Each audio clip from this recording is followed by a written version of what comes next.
Hello, my name is Marcus. I'm the compiler of a collection of therapy quotes entitled 1001 Windmills of the Mind, a collection of advanced self-help quotes taken from philosophical, the psychodynamic, or the psychoanalytic perspective, which long ago, as I understand, is referred to by some, perhaps many, as philosophical medicine and narrative medicine.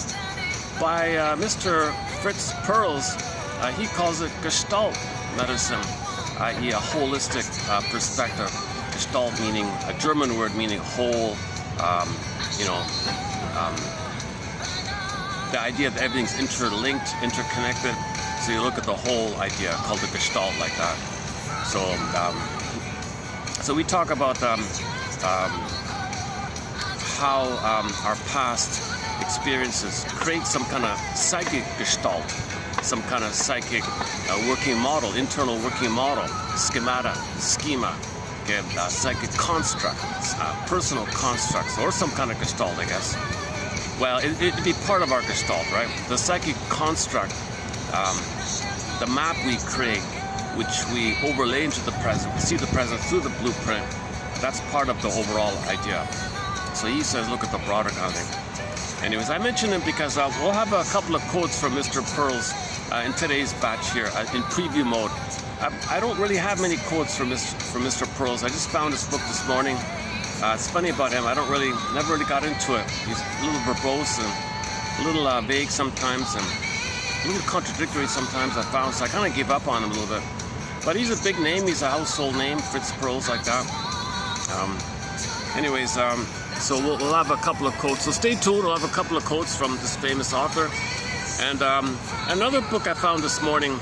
It's not a thread it's not really a specific thread that we highlight here, but we do have a thread called the oral fixations.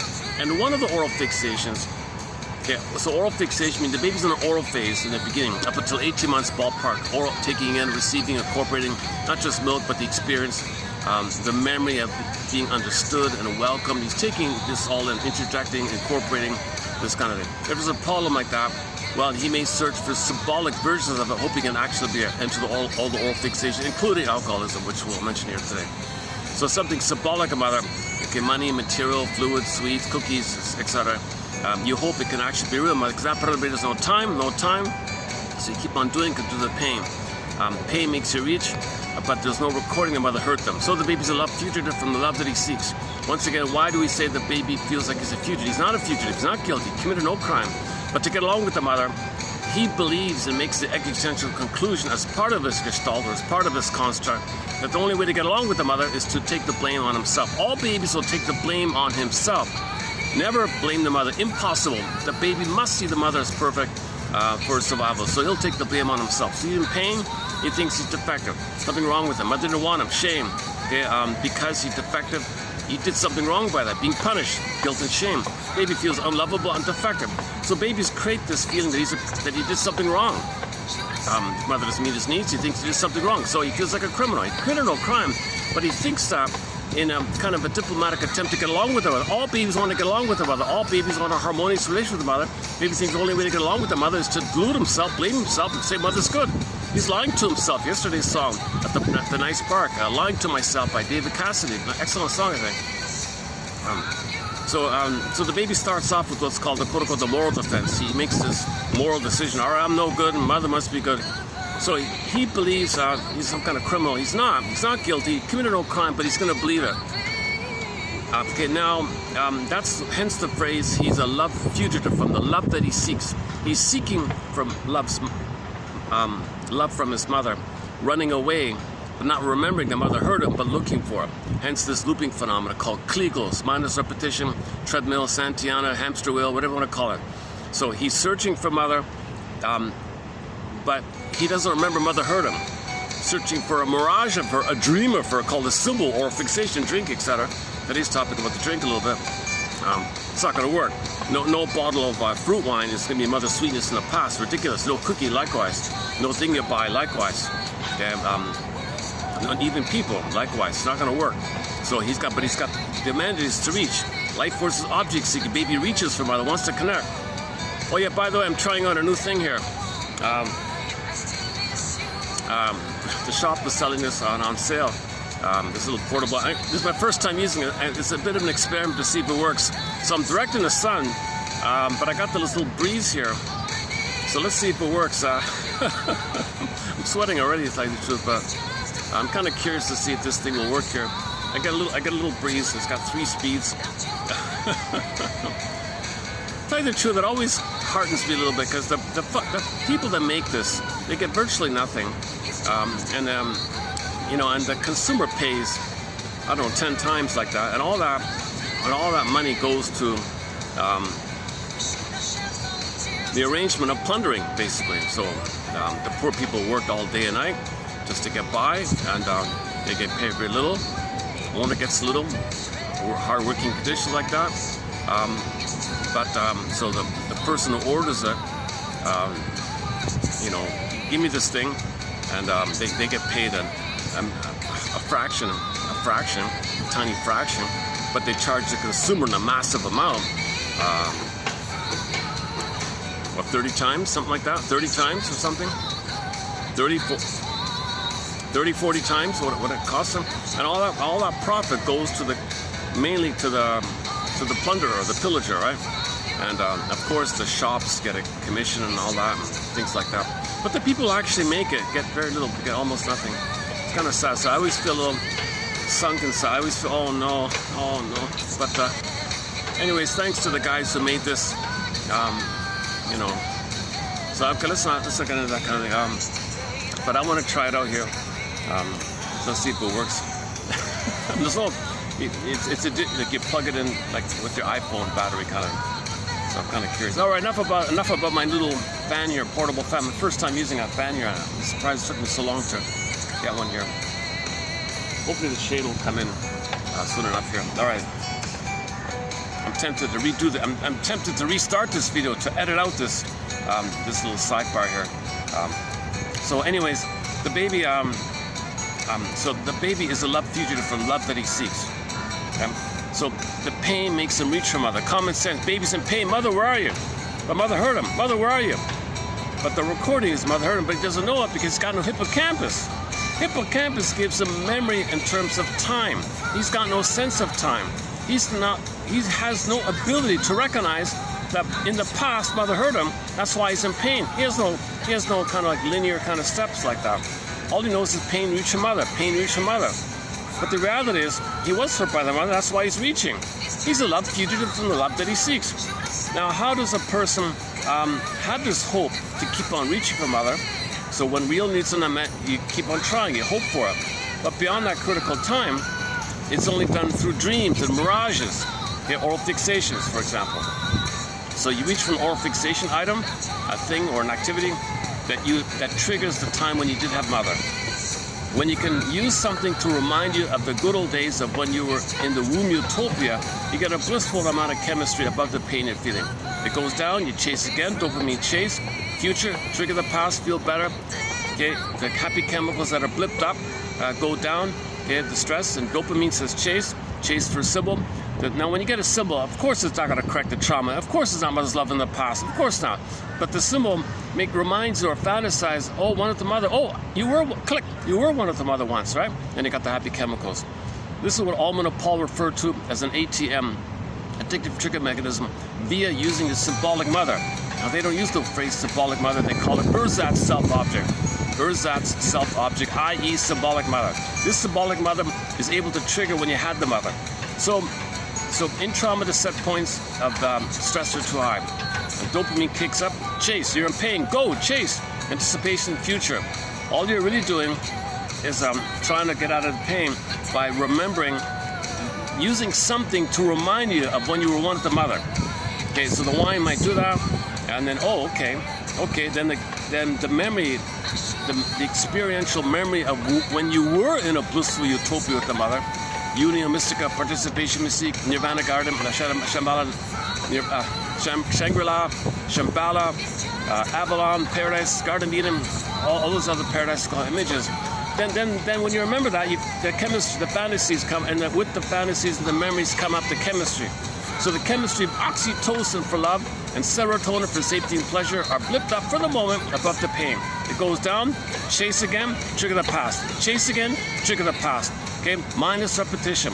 Kliglos. In ancient Greece, called kliglos. Okay, Santiana, do the same thing. So now you're in this repetition compulsion. You want the pain is pushing this because the pain is reaching for symbol. It doesn't work, but you remember the chemistry of the path. That's why Almond Paul referred to as an addictive trigger mechanism. It's considered addictive, and it can lead to addictions. So I'm not an addictions counselor. I'm not a therapist or a doctor, nothing like that. But I found an older book from the 60s or something.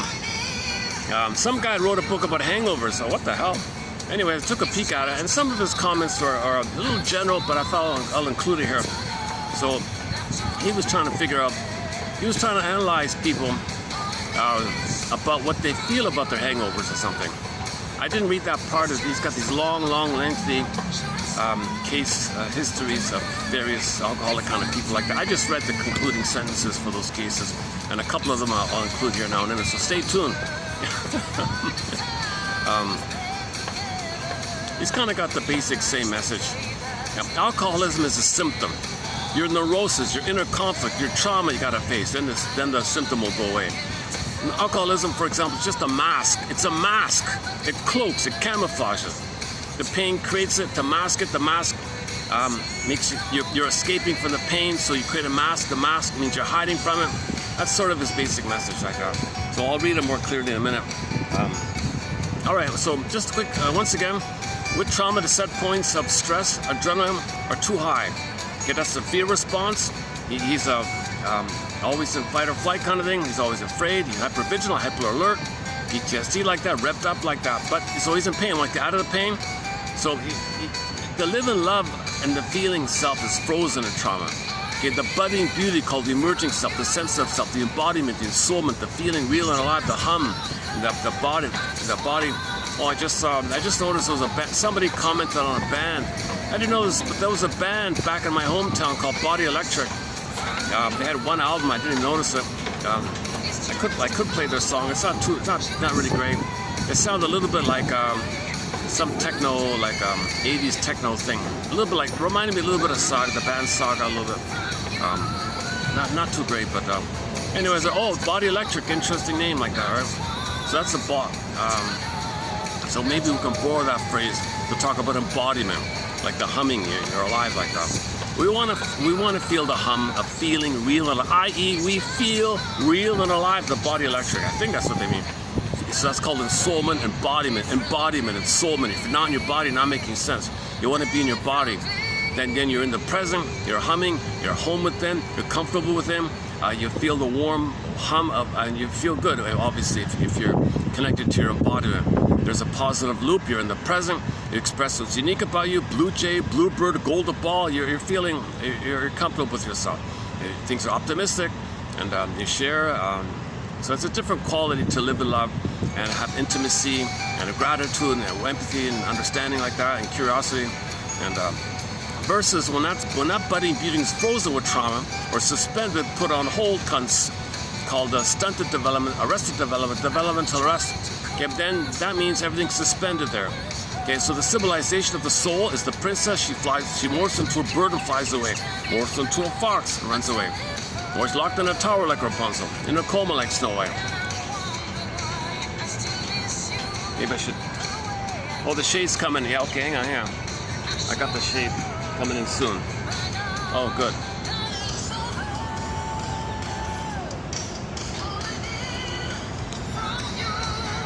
So I sat out here for about maybe 15 minutes before starting, and I spoke for about 15 minutes, so I can only handle about half an hour in the direct sunlight. This doesn't do much, this little fan. It's okay. Or maybe it helps. Maybe I don't realize it yet. Okay. Okay, enough about the weather. Somebody said the heat factor thing is increasing. I don't know. You know, for a little while it wasn't bad. I felt like the heat index was a little not as severe as before. I felt like that. Anyways, let's see.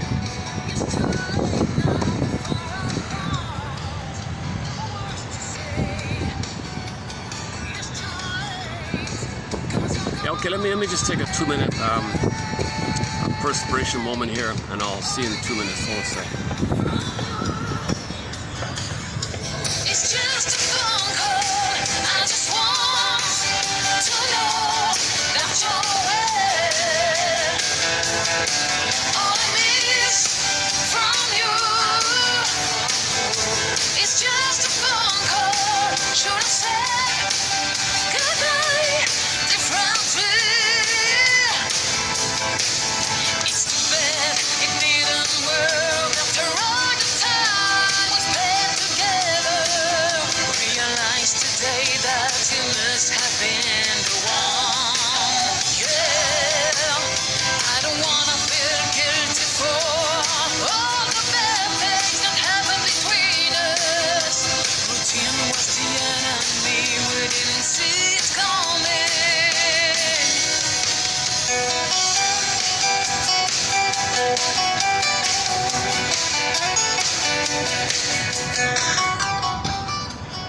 If you see me a little distracted, because as you can tell, I'm in a public park. I might sometimes, wonder about something. What's that?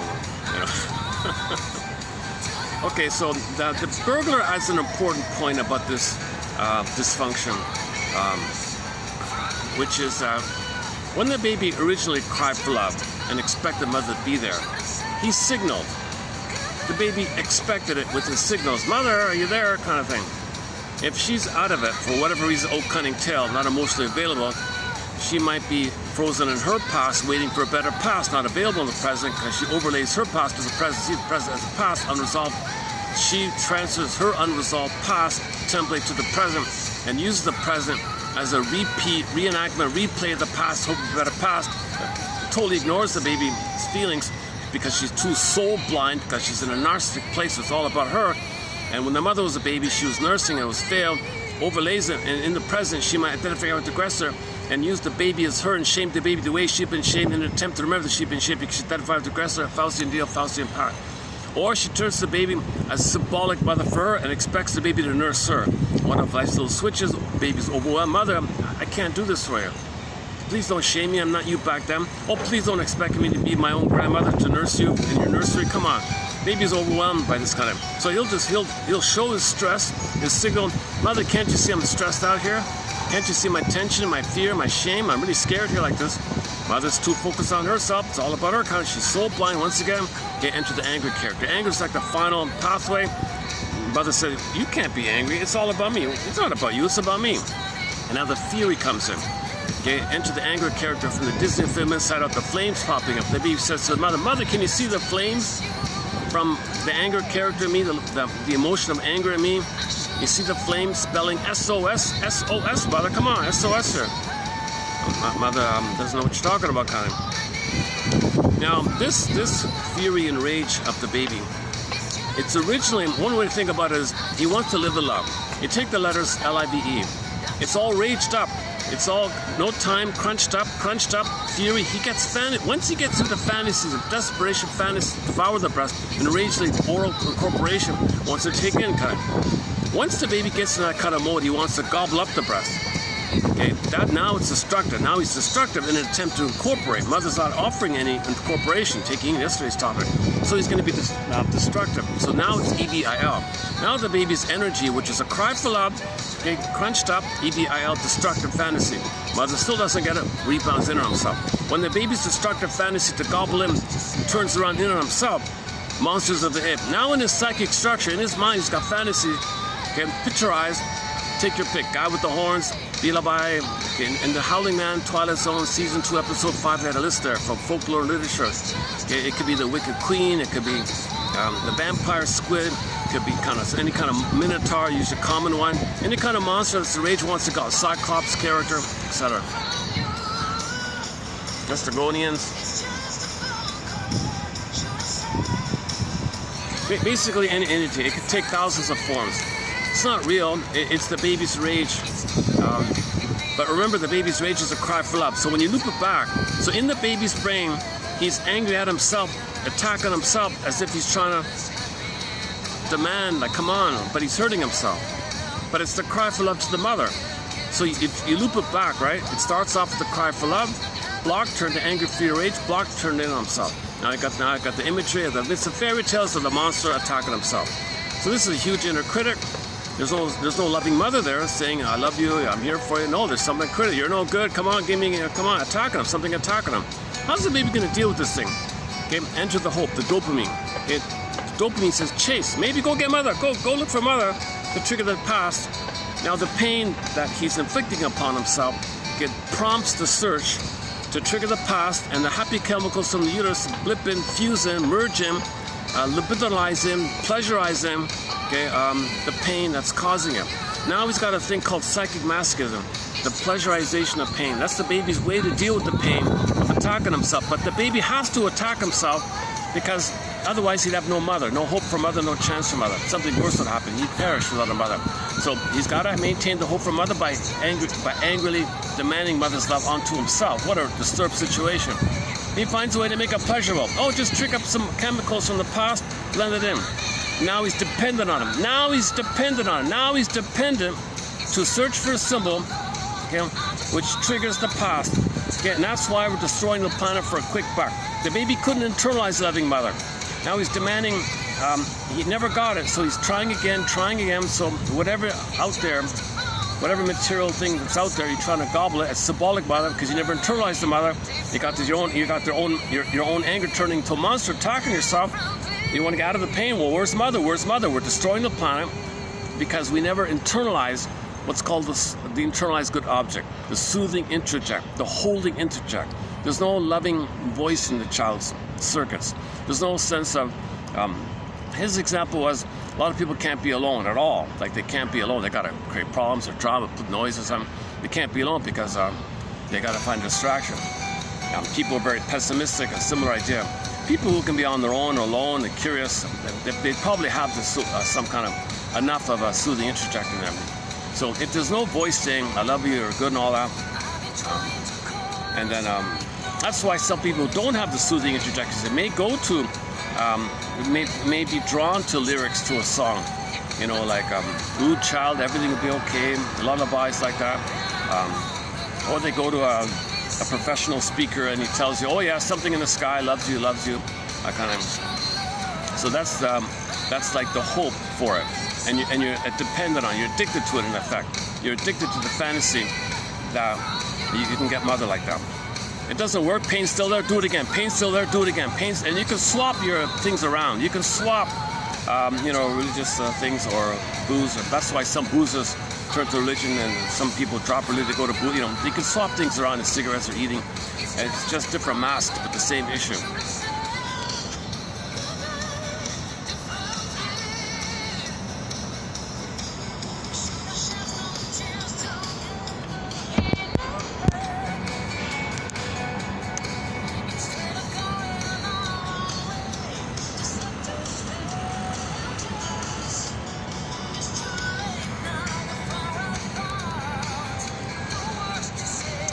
Okay, yesterday I struggled. Yesterday wasn't one of my better videos. I was a little, I wasn't too rested yesterday. I was speaking. I made a lot of little speaking mistakes. I didn't even post. I think I posted 2 shorts from yesterday, plus the songs. But I didn't really do much in the shorts department that era. But the topic was interjection, you know, and it got me thinking, you know, about interjection, because that author was trying to analyze this whole issue of interjection. Why do some babies internalize? Have the internal interjection, a memory of mother loving them, and some babies can't have it. And the mother might not have been too bad. Maybe the birth order is a factor. There's other little factors involved. So you just kind of explore this area. But in conclusion, if the baby doesn't have the soothing mother in his mind, it's missing something. His anger is attacking him, blaming him, being blamed, because his anger fills in for where mother should be. So he's criticizing himself instead of mother saying, I love you. He's attacking himself. So that's a harsh inner critic. Persecutory anxiety like this, so we're blaming ourselves. And then he quoted that famous cartoon by the Pogo character. Can't you see? Can't you see? This is within you like that. You gotta look within like that.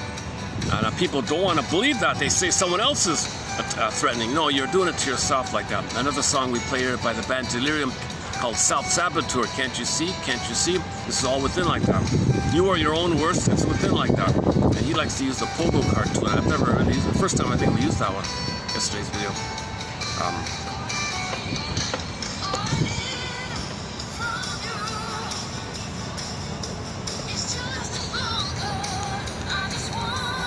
Yeah, it's not gonna work. There's no way I can do this fully in the sun. Look at that, eh? I got the shade in. I'm still sweating, even with the fans, yeah. Oh, this fan's too. It's funny, it sounded promising, like, when I can barely even notice it. It's on full speed. It's on speed 3. It's on high, right? Yeah. It's very affordable kind of thing.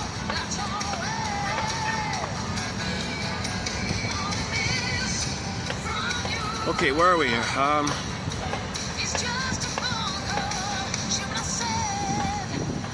Okay, so we opened up this video talking about how in this video I'm going to preview some fellows' quotes on alcoholism. I'm not a doctor, I'm not a forensic psychiatrist, I'm not a biologist or a chemist, so it's out of my zone, these kind of things.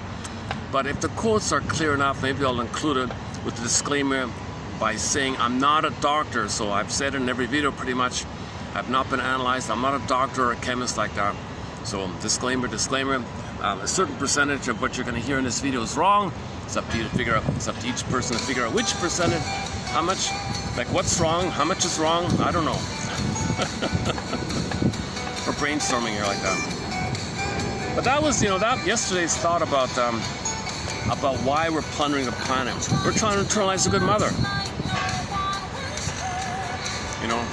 So we're in this mode. If too many babies are traumatized, they're going to gobble up the planet. Play the song called Big Lie by the singer Rick Emmett. We're eating up the planet as fast as we can. Eating up the planet. He's very intuitive, that singer. He's a very intuitive guy. We're eating up the planet as fast as we can. There's the oral thing. We're eating up. He specifically, as a youth, he's only 30, so he picked it up intuitively. We're eating up the planet as fast as we can. He's right. We're eating up. It's an oral thing. Oral fixation. Eating doesn't work. Eating doesn't work. One of the slogans of the plunder system is, if you're not at the table, you're on the menu. On the menu, eating. You see, the baby didn't internalize. In the oral phase, not just about milk. It's about the experience of mother's sweetness, attunement, her reverie, her consideration, her presence, her loving attitude, this warm, kind of tender cocoon that the mother creates for the baby, and the baby is nourished in this soil, and he blossoms inside. That's failed. So that missing internalization, his anger fills him. So now he's searching, Mother, where are you? Mother, where are you? Mother, where are you? So we're destroying the planet for quick buck, eating up the planet for quick buck. Not at the table, on the menu. So everybody's just plundering the planet for quick buck. That's because too many babies are not being nursed and held by the mother. We got to go back to natural birthing. We got to go back. Oh, I just saw it this morning. A book called The Birth Book by Miss Raven something. Raven Lang. Miss Raven Lang. I never heard of her. I just saw it in the taxi on the way in. I didn't even heard of the book. It's called The Birth Book by Miss Raven Lang. And she advocates this whole issue of the importance of natural birth, home deliveries and all that. And she had a doctor who agreed with her, and he got arrested because, how did it go again? Some ladies, some midwives got arrested because they don't have a license, and they had a big argument about her. And she's sort of she's a big voice for natural birthing. And the doctor said, this thing with birthing, it's magic. It bonds everybody. You don't want to give that to the hospital and the procedures. And you want to preserve the magic of the bonding, that magical bonding moment when the baby comes out, the family bonds. You need that. That's broken at that birth. And the cords are removed, the placentas are removed. Oh my God. Okay, that's the whole top. We have a thread on the birthing issue and the birth trauma and the bottle coming out of the canal. Man, oh man. And the squatting and the gravity. Should the mother be on the back with the legs up, gravity pushing down? And then the hormones, the time sensitivity, the mother plus the hormones, the moment calcicanals work. So don't move the baby, leave the cord, leave the placenta, hand the baby to the bosom, leave the cord, pulsating, still alive, and minimize the chance of birth trauma. And all the time. If I open that door on the birth issue, it takes like 10 hours of material. So I got a lot of good stuff on there. A lotus birth and Clausen cow. And maybe this Raven woman, Raven Lang, maybe we'll have some quotes from her in the future as well. I just saw the one in the cab there. She said she quoted her buddy, a medical doctor who does home delivery. Birthing is so magical and so important. You don't want to give it to the hospital machinery system. You got to keep it at home like that. And she said, Raven said, it's a magical moment where the family bonds. When the baby comes out, it's a magical moment. All the oxytocin, whoosh, all the oxytocin.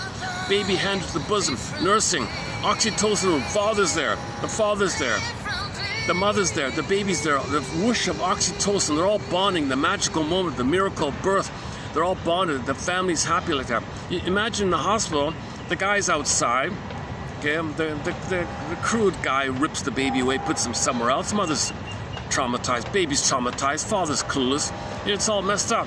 So now there's no interject, now there's no loving interject. Most mothers cannot fix that, heal that kind of, and now we're destroying the planet for a quick buck. And maybe we got to go back to Otto Rank. He talks about the basic anxiety is there from the birth trauma. The birth trauma is the source, the core source of all this. Janov thinks the same thing. A lot of others do too. There's even a whole field of psychology now called perinatal psychology. Trauma before birth, at birth, and shortly afterwards. So let's say the baby doesn't internalize the soothing mother. Okay, then he's going to keep on hoping for it. Out of the pain, he's going to search for it. What are the searches? Okay, it's going to be in the topic of oral fixations. Okay, enter the Kim Mitchell. I'm not a fan, but the musician Kim Mitchell has a music album. Look at the front cover of the CD. The CD front cover is called Oral Fixation. And so he shows you why people might. He shows you examples of oral fixations. First of all, you got the mammaries. Okay, the woman's bountiful teeth, the long hanging milky mammaries at the center stage. Okay, the characters were underneath. Okay, and they had the shakes. They were pale, shaking because they were never nursed. And the mammaries are there, and they were never given. Okay, enter now. Prior, go to Shakira, the pop diva Shakira, her music album called Oral Fixation Volume Number 2, which shows you weaning trauma. So those characters in Mitchell's album have the shakes because they were nursed because of weaning trauma. Shakira's one. So sometimes the metaphor is if the fruit is plucked when it's unripe, it'll be bitter. Baby premature weaning will be bitter. Sometimes the tree is the mother. So they put the baby on the tree and they pull the apple, the nipple. The mother pulled away the nipple. Hell yeah, that's what happened to her. And the baby was reaching, mother, please, I don't want weaning trauma. So Shakira shows you weaning trauma, pulling the nipple away. The apple was for the nipple, and the baby was reaching like that. He could be screaming and crying and all. So Frozen, okay, enter Kim Mitchell's album. That's what happened. They had the shakes because they were addicted to substitutes. One guy was addicted to staring at the mammaries, the promiscuity.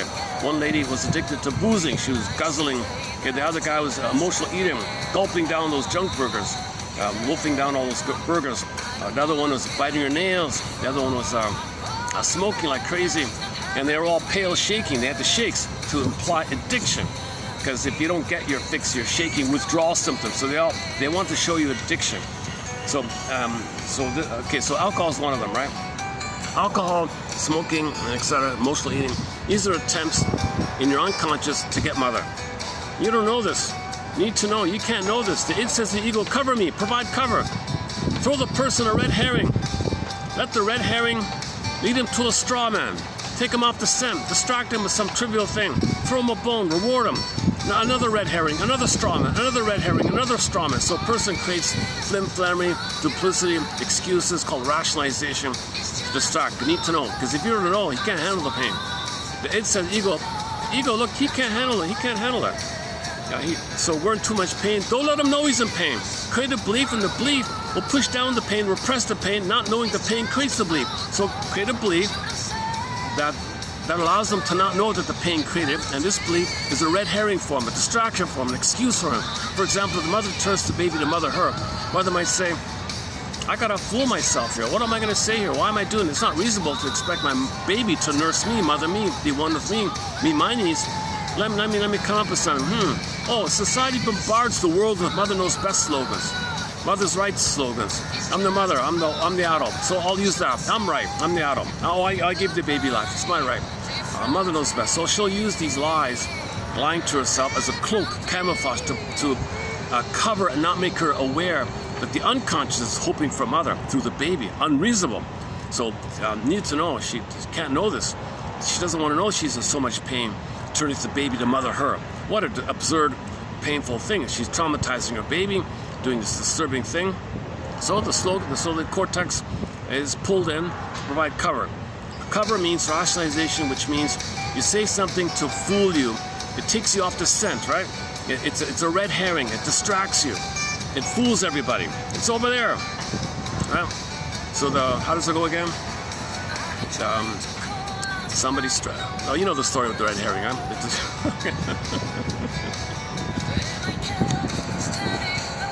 So rationalization is when you fool yourself by saying something reasonable, like saying something reasonable, but it's not reasonable. You want to give the appearance. You want to give the appearance of somehow maybe being reasonable. It's confusing, it's vague, and people are thrown off or something. So it worked. So people can spend their whole lives with an oral fixation. They can swap oral fixation. They can mix and match with the oral fixation. Now, related with the oral fixation are all the jungle mentality. all the jungle mentality, because the baby, once again, the soul is frozen. He's his survival brain. Okay, stress is too high, jungle mentality. All jungle philosophy mentalities. Okay, not at the table, on the menu. Okay, my greed or your greed, either or.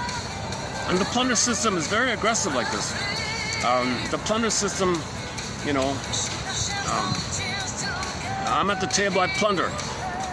What the hell? What the hell? So we gotta heal ourselves. So that famous injunction, chiseled in stone, know thyself, know thyself. Wherever it is, ancient Greece somewhere.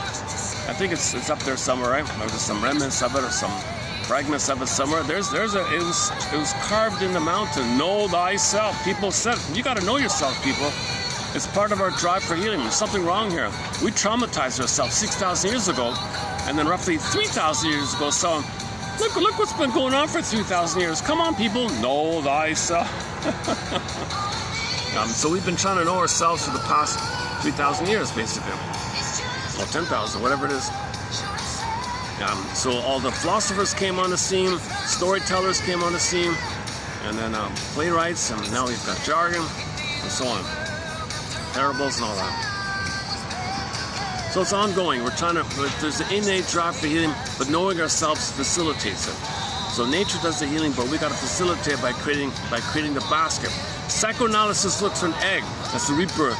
The rebirth, the birth, the potential, the new life, being psychologically born, feelingly born. You had it, suspended. Egg, where's the egg?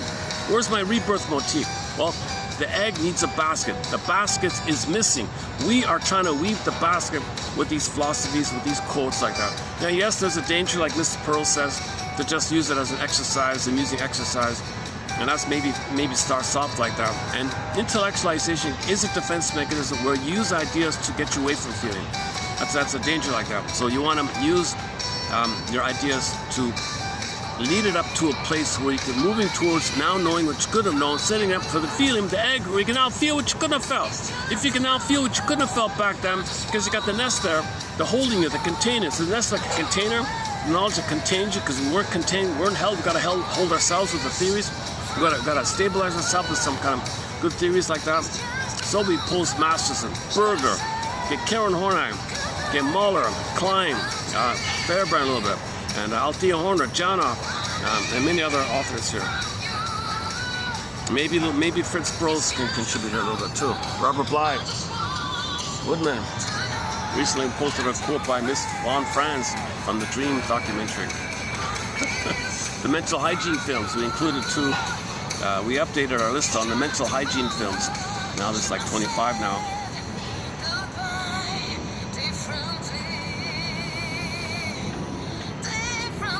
You know, my mistake was yesterday, I switched, I'm trying to wean myself off of caffeine, so I went to oolong tea. I love oolong tea, but I made the mistake of taking too much. I ended up taking too much caffeine. I'm not too familiar with how much caffeine is in this oolong tea. Great tea, I love it. I love oolong tea. It's nice, it's really good. They say it's a blend between green tea and black tea. Imagine something in the middle, some variation of green tea. I love green tea. It's hard to find a really good green tea, that's the problem.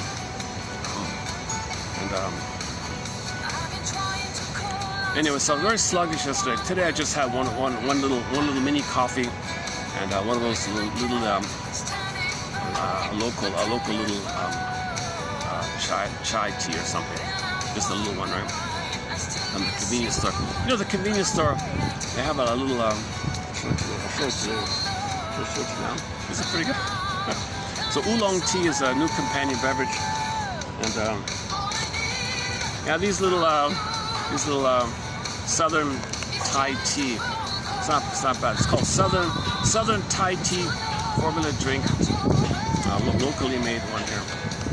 To my surprise, it's not too strong. A little sweet, a little on the sweet side. Yeah. No, it's okay. It's just right. It's just right. Yeah. It's quite tasty. Okay. So I had a little coffee, like the mini one, and that little Thai tea, and I'm okay. Yeah. Versus the 1.5 liters of oolong cha. I just.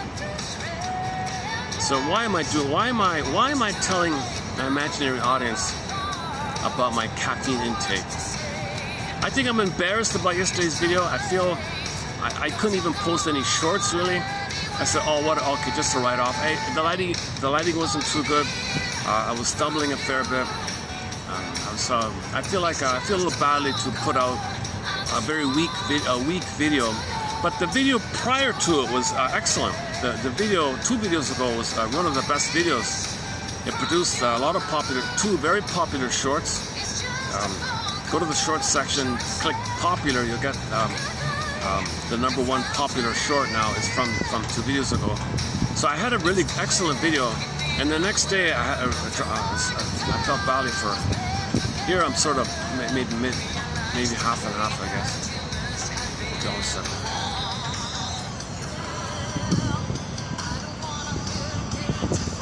Let me take another perspiration moment while these people pass in front of me here. Hold on a second.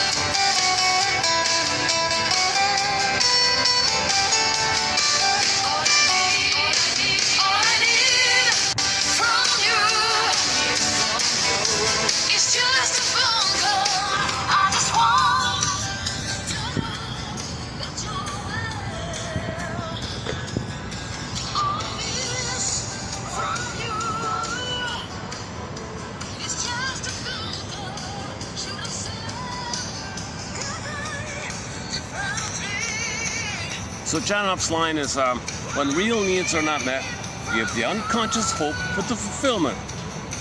For those real needs weren't met, so you keep on looking for it. It's a compulsion like that. So it's all symbolic. So drinking is a symbol.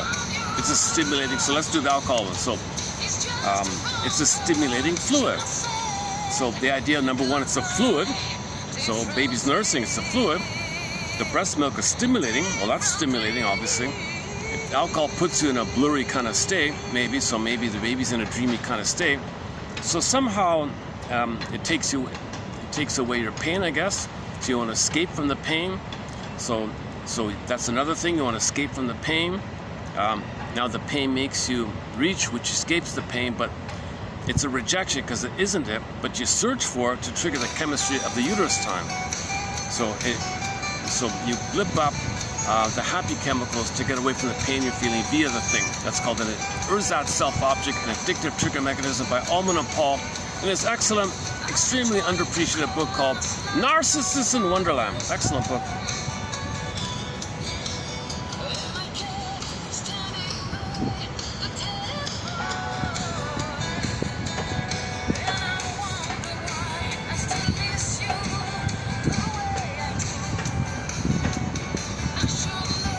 Yeah, it's pretty hot out here. Yeah, okay. Okay, they've got the breeze and the fan. Between the breeze and the fan, I think we'll hold out here. We'll hold out here.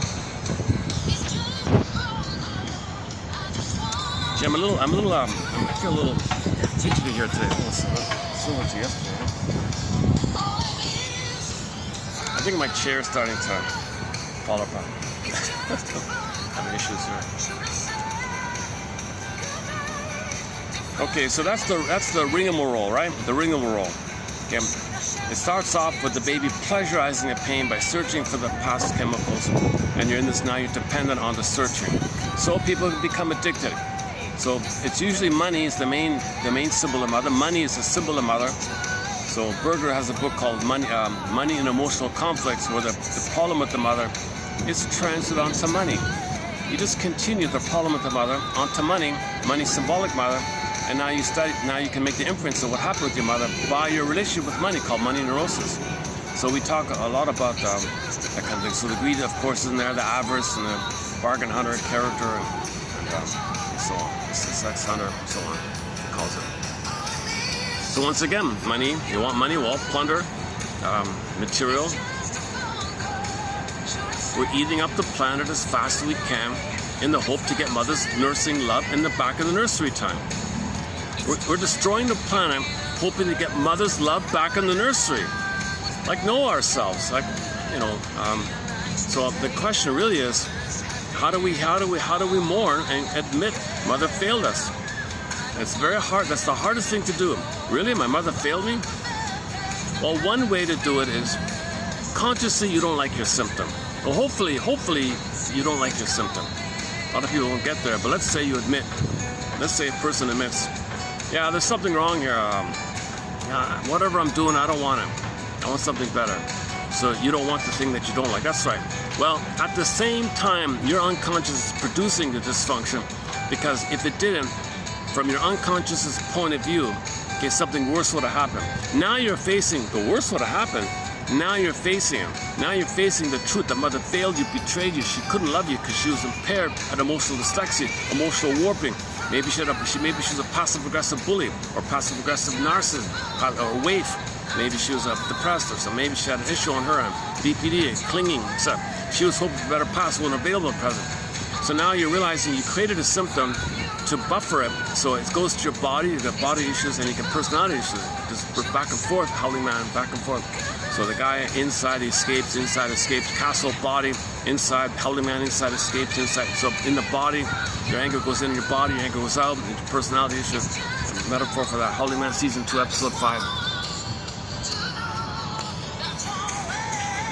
I'm feeling a little, what is it? Is there some strange person near me or something? I'm feeling a strange vibe here. What is it? Sometimes some odd, you ever notice that? Some feel odd or something, you look around, oh my God, there's some trouble person here or something. I was once in a park. I was in a park once. I had a real eerie feeling. I couldn't go through it. There's something really eerie about this park. And I just kind of walked around. I don't want to go. I don't know. It's something haunted. I never had that feeling before with a park. This little park. Turns out I did research, and the whole massacre took place on that park, like 100 years, whatever, 200 years ago or something. Oh my God, there's all these dead, innocent people living. They lived there for 50,000 years, and they were murdered. And all their dead bodies are there. Oh, that's what it was.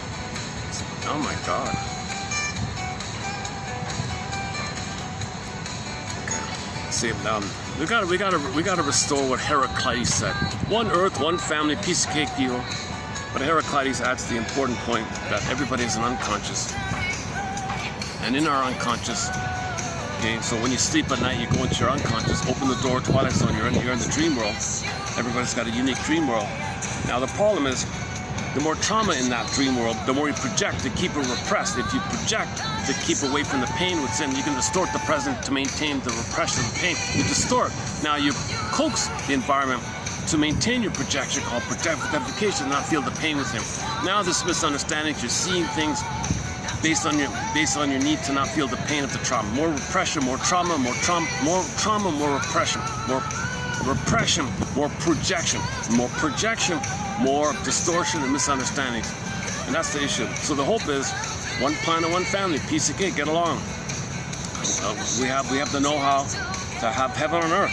Literally, we can literally have a relaxed, easygoing, friendly, peaceful planet, life for everybody, heaven on earth, right? We have the know-how for it.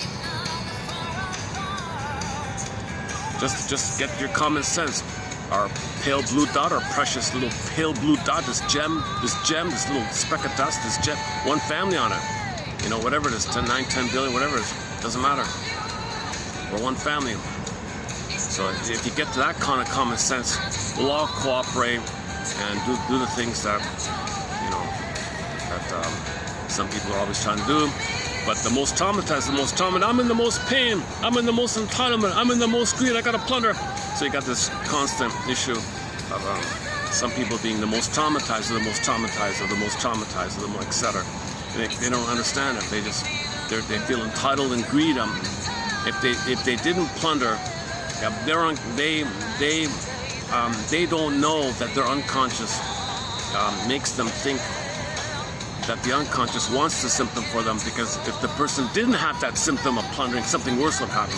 They can't even entertain the idea of really, my mother hurt me that much? She removed me from birth? put me with a nanny who didn't want the job and rough handled me and then treated me bad like this. And the odd time I was giving them mother, she said didn't want me. Oh my God, okay, greed, entitlement, plunder the planet for a quick buck, destroy the planet for a quick buck. What are we gonna plunder next? And you're just caught in this mode. So that's the urgency of Raven Lang's book called The Birth Book, I think. Other book, Klaus and Kennel, and all the other, Boyer and all those people.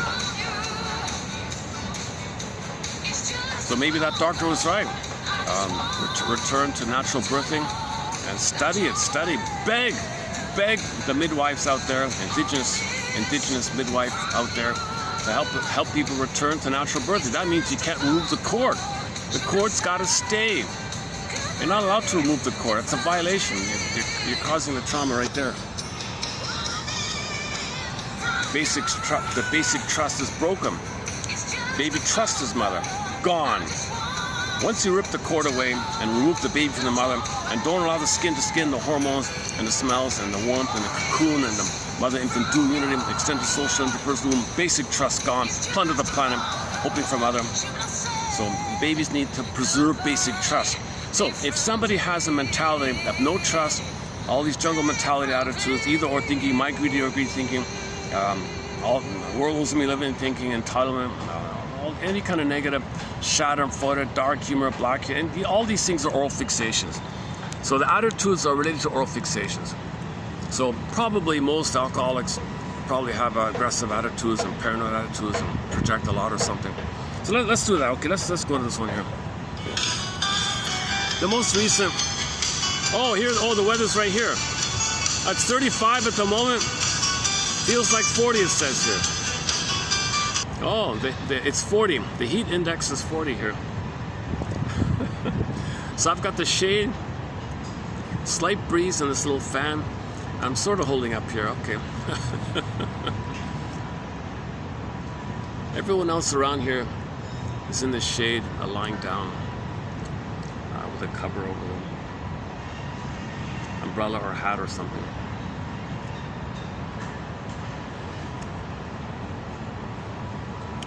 Okay. So the most recent quote on the alcoholic is, the alcoholic is both God and helpless infant. So babies are kings and gods in the beginning, right? So when you trigger the good old days, you feel like a king and a god, but you're a helpless infant in pain, and you're a god. So psychologically, you're regressing to the time, or taking refuge in the good old days when you're a king and a god, but you're a helpless baby at the same time. So you're both God and baby at the same. So if you see someone boozing, you can think to yourself, he's both at the same time a God and a helpless infant. Just juxtapose those two like that. That was maybe a month ago or something. Okay, let's do this one here from Mr. I didn't read the book. I'll have a confession. I just skipped to the last sentence of his 15 or so case studies. He's got like a massive chapter on the lengthy, laborious details of a person's alcoholic diary. Oh, give me a break. I couldn't care less about all of his antics, about his drinking antics. Just give me the bottom line here. So I 99.9 of the book I didn't even read, so I might be not doing it justice here. So keep that in mind here. Disclaimer. He obviously put a lot of care and attention to it. So I don't have the time or patience to to read this. So anyway, so here this is basically the concluding comments here. Okay, first of all, there's a little overlap here, but here we go. Okay, first of all, neurosis is the father or the mother or the parent of alcoholism. It is the neurosis that must be treated, not the symptom as such. Don't focus on the alcoholic. Focus on the person, focus on his conflicts, focus on his trauma, his unresolved trauma. Mother failed him, mother betrayed him. Put the mother on the couch here. Make him aware of how he may be imitating her, mimicking her. Bring it to his attention that he's just like her, maybe. Because usually with trauma, you imitate the parent. So bring it to his attention, what his mother was like, by confronting him with his behavior, showing him. So that yesterday's quote was the shrink would use the client's personality to confront his mother's personality to make him aware that he's just like her. You mean I'm just like that? I'm just like her? Oh my God. Mr. Lewin, was it Lowen? Oh, somewhere. Okay. Yesterday's one. It is the neurosis that must be treated, not the alcoholism as such. Alcoholism is a means of escape from neurotic conflict. You're trying to escape. So alcoholism is a strategy, a mask, a cloak, a means to escape from the pain. You're in pain, you don't want to be in pain. Well, alcoholism means similar mother, trigger the good old days, get the happy chemicals, and feel better for the moment. You do it again, you do it again like that. The added physiological component is the concentrated sugar, okay, of the concentrated carbohydrates that are fools the mammalian part of the brain into perceiving that the person wants an abundance of food. Lots of sugar, lots of food, lots of safety. Oh, lots of safety, serotonin. That's a minor part, that's a physiological part. It's more about a psychological part. The deeper issues, you gotta dig deep, you gotta dig those deeper feelings of blissful euphoria, delirious euphoria. That's the level of deep happiness from the good old days you gotta get for the pain above it. The sugar alone probably wouldn't do it. It's a more fantastical thing going on. Narcissus in Wonderland, like the book says.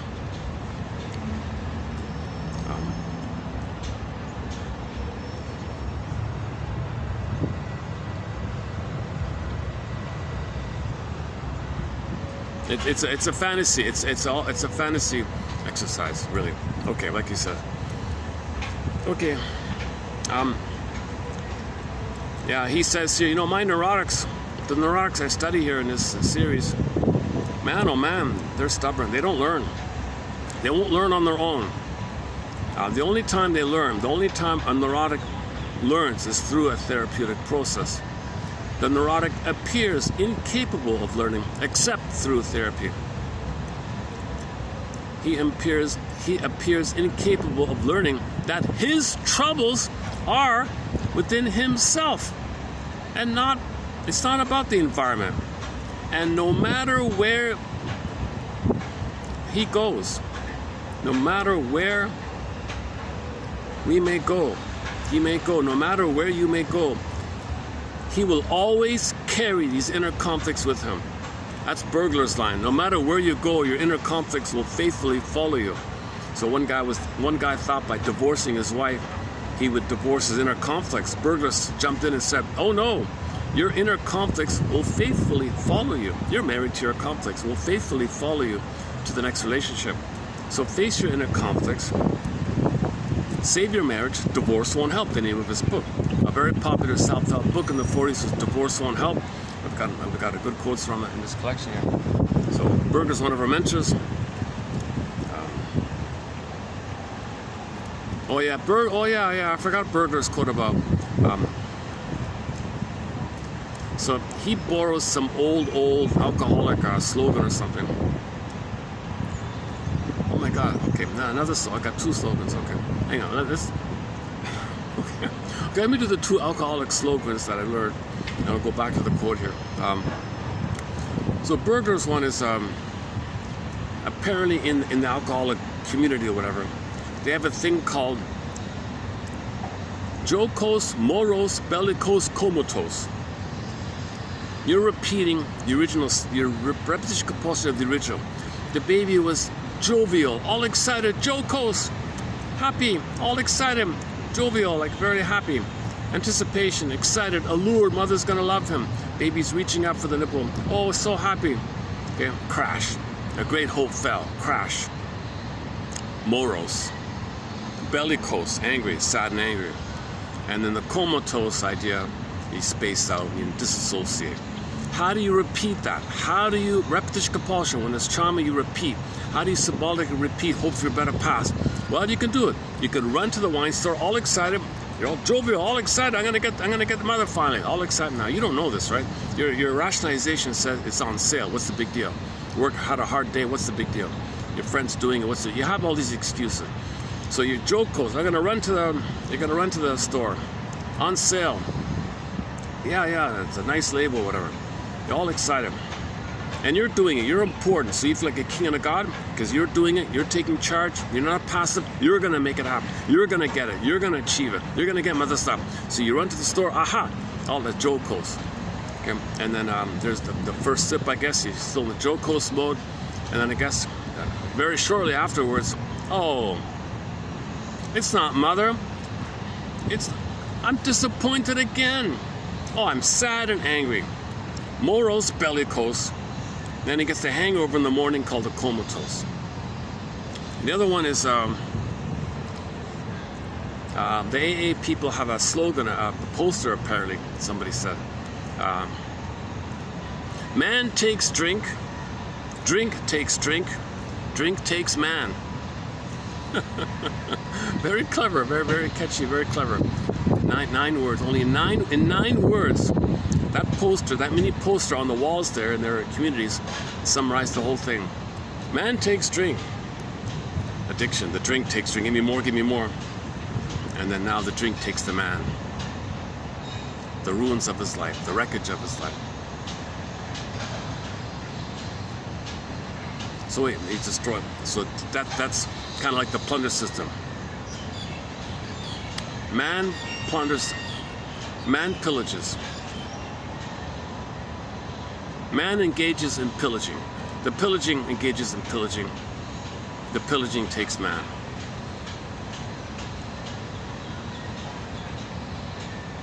Let's close up with Reg Emmett today. Let's close up with Big Lie, if I remember.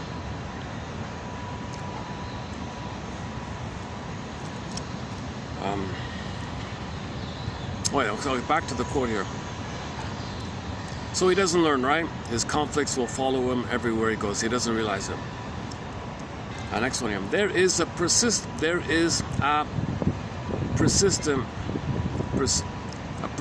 need for love, affection, approval. But what happens? Masochistic delight. He's rejected, and he wallows in self-pity somehow. His hangovers, apart from their natural alcoholic reaction, suggest nothing so much as his masochistic pity party. In his alcoholic delirium, he is suffering. I, the therapist here, have a difficult time escaping from the feeling that he unconsciously enjoys it. So I didn't read the story here, but apparently somebody actually looks forward to being blotted out the next morning. He's suffering, spaced out, in pain. It's like he's being attacked or something masochistic. So he's escaping his conflicts. He's reliving the pain with his mother. That's how he felt with his mother, or what he's feeling there. And remember, jocose, morose, bellicose, comatose. So he gets a hangover for the comatose feeling he had with the mother. So that's his tie to the mother. It's familiar. It's his hope for the mother. He doesn't feel alone. He doesn't feel alone, so he enjoys it. Oh, mother's there. Hi there, mother. So he doesn't feel alone. If he didn't do it, he'd be alone with no mother. He'd think he'd perish. So all dysfunction is created by your unconscious, because your unconscious thinks that if the dysfunction wasn't there, something worse would happen. All dysfunction is the hope for mother's love. It's the hope to get mother's love in the past. You ultimately want mother's love so you can have the connection called a secure attachment style. And then with the secure attachment style, what babies do originally, when they do get one, what's supposed to happen when babies get a secure attachment style is go through a developmental process. Cocoon from birth to 4 to 5 months. Oyster phase, 4 to 5 months to 18. And now Voyager seeked out forth 18 to 4, basically. Three overly simplified 3 parts like that.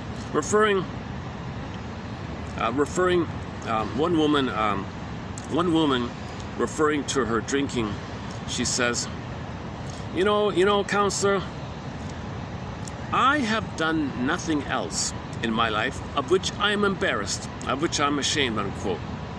Oh, Shrink laughs. You're kidding. It may be that well, he's not mocking her. I'm sorry. He's saying it neutrally. Again, referring to her drinking, she says, quote, "I have done nothing else in my life of which I am ashamed," unquote. Well, Shrink says, it may be that it is the things which she wanted to do but didn't that explains her alcoholic trend. If that be so, alcohol in her case is not an escape from a memory of shameful things she has done, but rather an escape from the temptation. So in that case, she's right then, huh? Okay, yeah, so then she's right. She didn't do it. She was tempted. I don't want to do it. Okay, she drinks. That's the only thing I'm guilty of. The only thing I'm guilty of is drinking. But she did it because she's tempted to do some other embarrassing things. So it's just a variation on a theme here. Okay, next one here. His chronic alcoholism, conceals a deep-seated inner conflict. The wish and the fear, wish for mother's love, Pavlovian pain coming back, wish and the fear. Wants to escape it, can't be himself, the pain of not having his identity, wants his identity, the fear of his identity, to escape this whole painful dilemma, blots out, right? His drinking conceals a deep-seated inner conflict and represents, in his case, as in all cases, an attempt to escape unconscious conflicts which he cannot tolerate for any appreciable length of time. Okay, next one here. Okay, one lady told her long story. Conclusion. Many a sympathetic person. This long story is like 50 pages. So there's 50 pages of some woman's soap opera lifestyle. Many a sympathetic person would say that she had enough trials and tribulations to drive her to drink. Many a sympathetic person would say that she had enough trials and tribulations. Okay, she's silver spoon, billionaire family, all the drama like that. Something like that. Oh, well, given what she went through, that'd drive anybody to drink. That'd drive me to drink. Something like that. But on the other hand, wait a minute. But these same people who say this would be obliged to admit, upon reflection, hey, wait a minute. Her trials and tribulations, a lot of people have trials and tribulations. Her trials and tribulations are nothing compared to most people's. Again, many a sympathetic person would say that she had enough trials and tribulations to drive her to drink. But the same persons would be obliged to admit, upon reflection, that trials and tribulations do not drive the majority of people to drink, and therefore that being driven to drink must result not from trials and tribulations, but rather from some reaction in the person which causes him or her to escape from a conflict, the true nature of which remains unrecognized. The recognized conflicts are not sufficient to produce an alcoholic debacle. If it were, most of us would be drunkards. They serve only to increase the torment of the unrecognized conflicts. Okay, so her drinking, her boozing, only serves to increase the suffering of her unrecognized conflicts. She doesn't even know what her real conflict is. She's just masking it. She is well aware of this too. She admits it. She says, "Please, drinker man, quote, help me find myself. I'm so lost here. Help me find myself." It is invariably the part of oneself. It is invariably the part of oneself which she cannot find, that furnishes the primary reason for the escape motive involved in practically every case of alcoholism. Okay, if you have your identity, that means mother loved you to have an identity, so you don't need to drink. Mother hurt you, there's no identity, no identity. Where's mother, where's mother, where's mother, where's mother? Alcoholism is the constant, where's mother, where's mother? If you had your identity, because mother loved you. So if you know somebody's alcoholic, okay, that's the thing that's been going on for the past 6,000 years or whatever it is. Star Trek says 6, others say 8, others say 10. When this whole thing began, there shouldn't be any of this alcoholism. Indigenous people use it as maybe like some part of ritual or something. Look at that, after they were murdered and all that and put into slavery, the survivors have thrown booze and all that, they're wrecked. But they didn't have it before.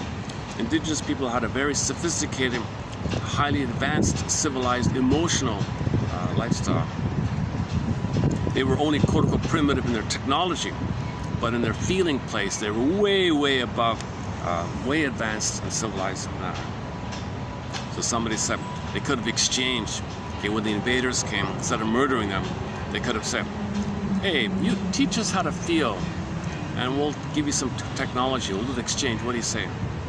Let's create some technology. Let's have some advances here and teach us how to feel. And then maybe they tried and they were so afraid of it. The idea of feeling got them enraged. So indigenous people didn't know how to create a treatment plan for the invaders. That's what somebody said. Language barrier, obviously. So the invaders should have had enough presence of mind to say, here's an opportunity. Here's a very advanced civilization from a feeling place. Why don't we learn here? But the ones sent are the most traumatized, the most entitled. And there's statues of these characters. Call it fill in the blank. Now you got all these euphemisms. Oh, the rules of order, the rules. And we plunder, that's the rule. Okay, play Bruce Springsteen's song, Call It Fill in the Blank. Let's not, if I open that door, it's a 10-hour video called The 55 Symptoms of Homo Shortsellicus. Let's go back to the drinking. Enough to make a man drink. I don't know. But that's the key point, right? The drinking just conceals the deeper inner conflict. So she may have had some stresses, divorces, whatever. Now she's drinking? No. The divorce didn't cause her to drink. The divorce just brought up the deeper conflict that she was masking with the fake marriage. Now, the band-aid over the inner conflict of the fake marriage being removed, now she's drinking to maintain the band-aid or something. She's just swapping band-aids.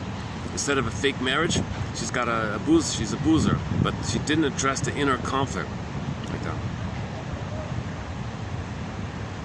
Okay, another sort of angle here on this is the high school thing. Well, you know, in high school, we were all friends. Social drinking was a part of the pleasure of our happy high school days. So, alcohol was associated with those happy good old day memories. Whenever she's feeling down or he's feeling down, to get the memory of the good old days with his teenager friends, he drinks for that. She sought to recreate those happy days through the drinking, which reminds him of the happy time. So just a simple Pavlovian thing. So that's a superficial idea. Okay, next one here. Only a resolution of emotional conflicts which lie in back of a person's drinking will bring about any lasting change. Okay, lastly, alcoholism is but one of the many masks. It's a mask worn to conceal the disfigurements of neurosis. And that when those disfigurements are removed, the masks are no longer necessary. So heal yourself, you don't need the mask. Be real, you don't need to cover the pain. Oh, is this still working? Oh, it's still working, eh? The little battery in there, it's still working. That's an hour, over an hour, so it's over, an hour has passed. Plus 20 minutes, so almost an hour and a half. It's still working, eh? All right, that's good. Maybe it is working, I just don't realize it. Let me take a little musical break here, and we'll continue with the second part. So stay tuned. Now we'll do the Fritz Perls one. The Fritz Perls one, it's just some introductory general kind of comments, but they're okay. Let's give it a try here.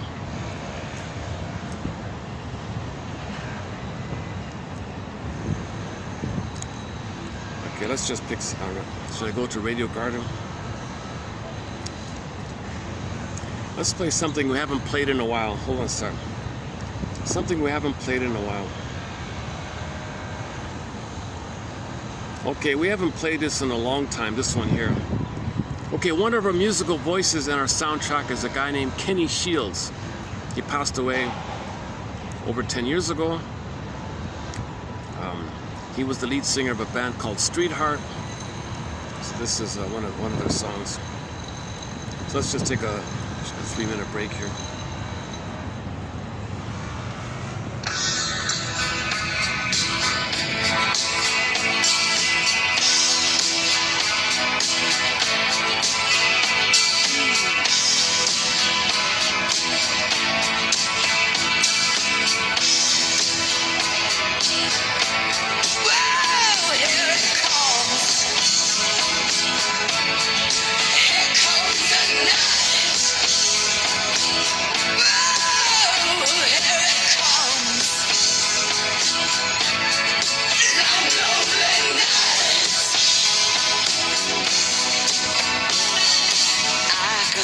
Right out my window, walking the street, my girl with another guy.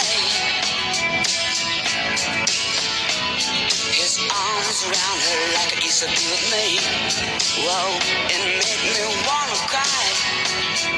Yeah, yeah, yeah, here it comes. Here comes the night. Here it comes.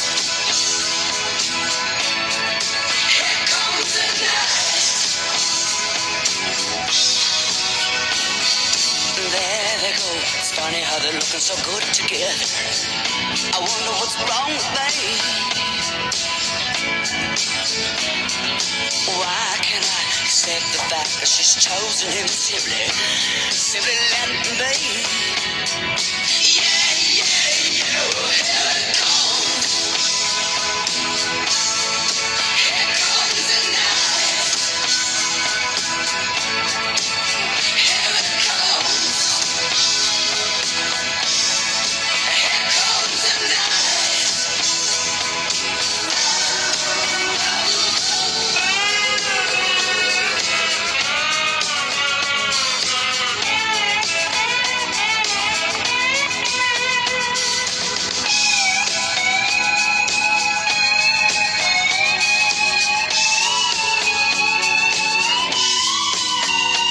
She's with him, he's turning the lights down and holding her just like I used to.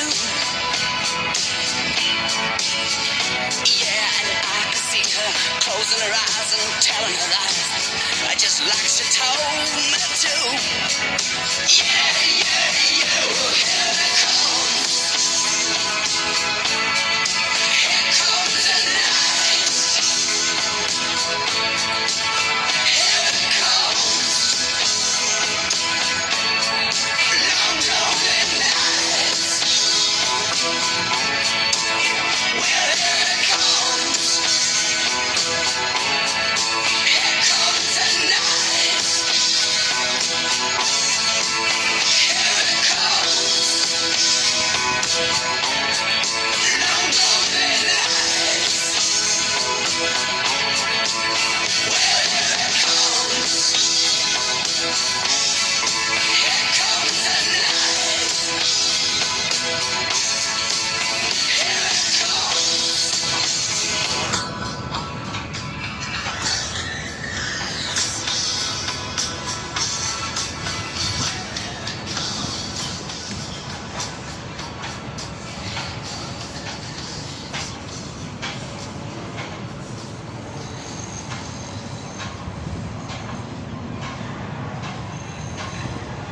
Here come the quotes.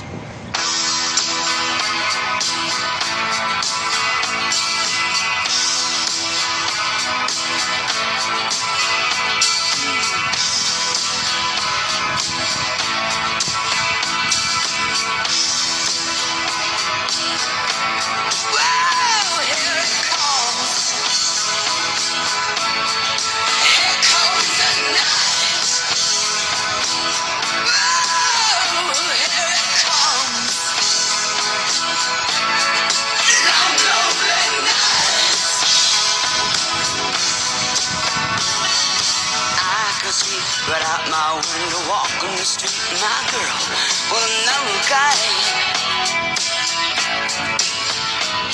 His arms around her like it used to be with me. Whoa, it made me wanna cry. Yeah, yeah, yeah, here it comes. Here comes the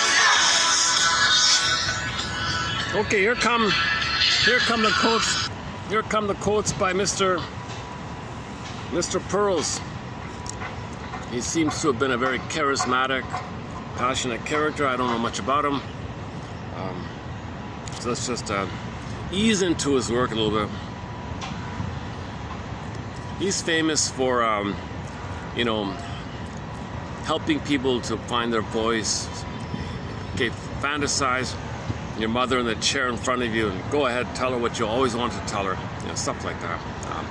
I don't know, there's maybe mixed results with that kind of thing. Okay, first of all, this phrase gestalt, he says here, gestalt simply means pattern or configuration or the particular form of organization of the individual parts that go into its makeup.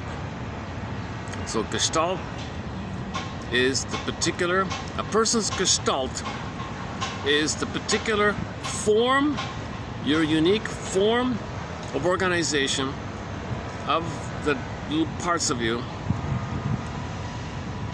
your past, your schema, your feelings, unmet needs, repetition, every little thing you can imagine, put it all together.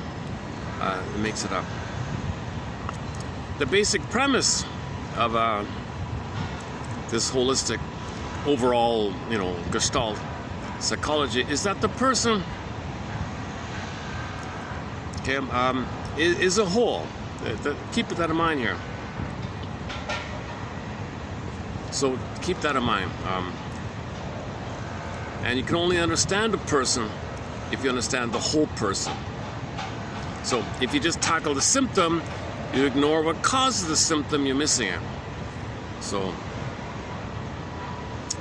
I can take that. Let's take that. That's a weak definition, eh? That's from the man himself, eh? That's not a very convincing definition. Let's take that one out. I'm over the limit here. I'm gonna have to trim some of this out anyway, so that's sort of on purpose here. Okay, let's take that one out. Next one here. Psychological needs are met through what we might call the psychological counterpart of the homeostatic process. This psychological process cannot be divorced from the physiological one. Each contains elements of the other. Okay, body-mind connection. So just as there's a kind of self-regulating homeostatic with our body, psychologically there's a counterpart like that psychologically, and it's body-mind like that. So just to maintain your homeostasis, a person maybe gets sneezes, he gets his homeostasis. Some dust came in the air, he sneezes, there's your homeostasis, self-regulation. What about psychological? What about your psychological setup? You got your body setup. What about your personal construct setup? So there's a similar kind of homeostatic idea, and it's back and forth. Okay, a little kind of vague here. All right, maybe take that one out as well. What do you think? Okay, neurosis arises. This is from an early book, 1973. Neurosis arises when the person somehow interrupts the ongoing processes of life, and this saddles the person with so many unfinished situations that he cannot satisfactorily get on with the process of living. He has lost his freedom of choice. He cannot select appropriate means to his end goals because he does not have the capacity to see the choices that are open to him. Yeah, that's not bad. All right. If you're stuck in the past, unresolved thing in the past, the present's still the past, you're limited. You're only dealing with the past. Neurotics only feel what they felt in the past. Neurotics only relate the way they related in the past. You don't have the variety of the present. You only have this restricted, limited thing in the past. You recreate in the present a version of the past, still the past. So the way you related in the past, repeat it. The way you felt in that relationship, repeat it. So you don't have much choice if you're stuck with this kind of too much pain, or want to get out of the pain, unresolved. You gotta give up hope that it's gonna work by admitting your mother failed you and have a feeling about it. Then you can be the quarterback of your life and have free choices.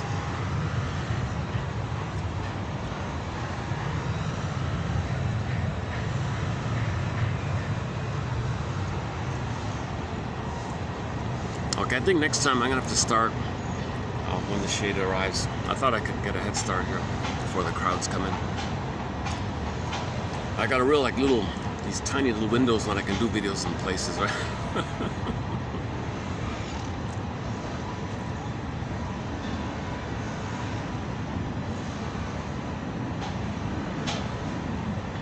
My mind is fantasizing about shorelines and beaches, nice secluded places where I can do these videos.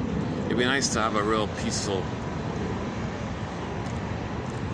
pad somewhere, a place somewhere where I can stroll onto the beach with some birds and all that. Or maybe a nice cliff, like a cliff or something, on top of the cliff with the view or something. And maybe have some teaching aids nearby or something.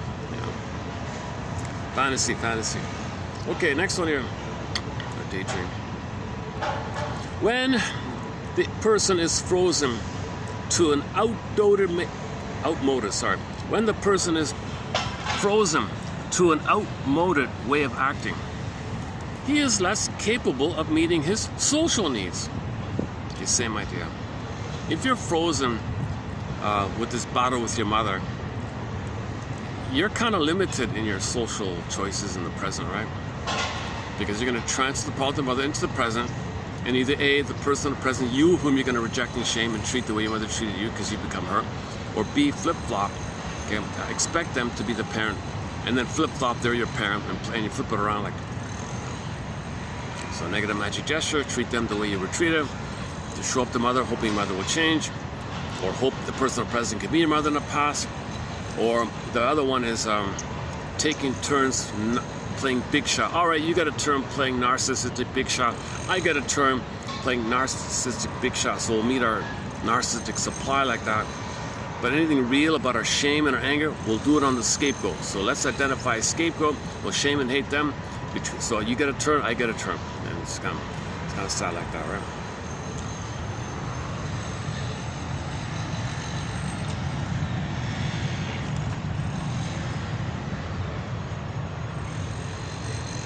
Hold on a second. Give me a second.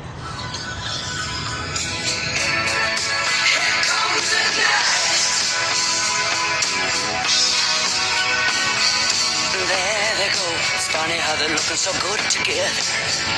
I wonder what's wrong with me. Why can't I accept the fact that she's chosen him simply let me?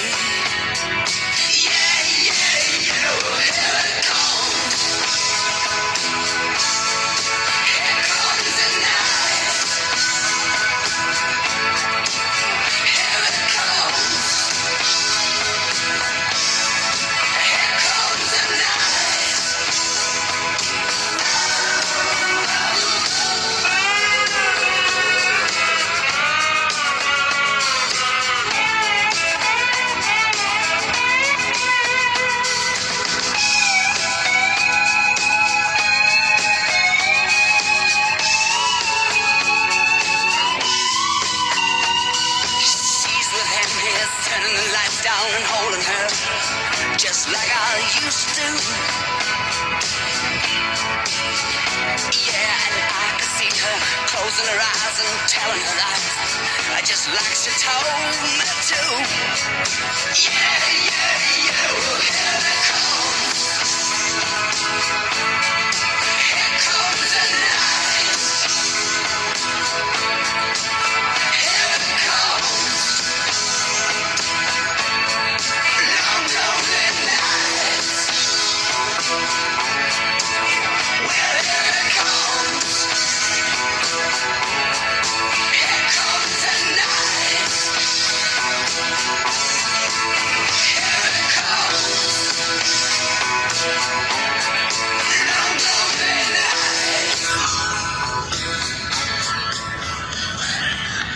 Okay, here comes the rest of the quotes here by Mr. Pearls here. Let's continue here. When the individual is frozen to an outmoded way of acting, he is less capable of meeting his social needs. All right. So we know about projection, right? Something in you want others to be responsible for, let's say. Introjection is kind of like the opposite. Something that's outside, and then you're responsible for it. So the mother, the baby takes in the mother, it's introjected, part of him, not the mother, it's part of me. Projection is, I don't want it to be a part of me, project it out to exercise it. So in projection, you hope to exercise your introject. You can't. It's still there. So you fantasize this out and convince yourself it's out, but it's still there. Hence the idea of exorcism discussed yesterday with introjection. So he picks up on this theme as well here. Hang on here, where are we here? The reverse of introjection is projection. As introjection is the tendency to make the self responsible for what actually is part of the environment, so projection is the tendency to make the environment responsible for what originates in the self. Clinically, we recognize, okay, people are very paranoidish, that that's an extreme. So people with paranoid ideas, that's an extreme case of projection. The paranoiac has been found to be, in case after case, a highly aggressive personality who, unable to bear the responsibility of his own wishes, feelings, and desires, attaches them to objects or people in the environment. His conviction that he is being persecuted is, in fact, the statement that he would like to persecute others. By projecting, he hopes to rid himself of his fancied introjects, which are, in fact, not introjects at all, but aspects of himself. Okay, when the baby introjects it, it becomes a part of him. You can't get it out anymore. So if your anger at your mother's attacking you, okay, and you take your own anger image attacking you, and you project that onto someone else attacking you, that's the paranoiac. By doing that, you don't exercise. It's still going on with you. It's a part of you. Your anger attacking you, which is your cry for mother's love, it's going on. By saying someone else is threatening, doesn't exercise it in you. It's still in there. It's a part of you. So this is the confusion Mr. Lewin was talking about the other day. Yeah. All right. So just leave it there then. Newborn babies live in confluence. Okay, he likes to, instead of saying symbiosis, he used the term confluence. Newborn infants live in confluence. They have no sense of any distinction between inside and outside. Okay, so there's no, baby doesn't know where it begins and ends, where the mother begins and ends. Fusion, merging, non-differentiation, undifferentiated. So he's like in a state of confluence, new word here. Now, on occasion, people recreate this to escape, right? So, I guess the guy who is is drunk or something. Maybe he's trying to create it or something.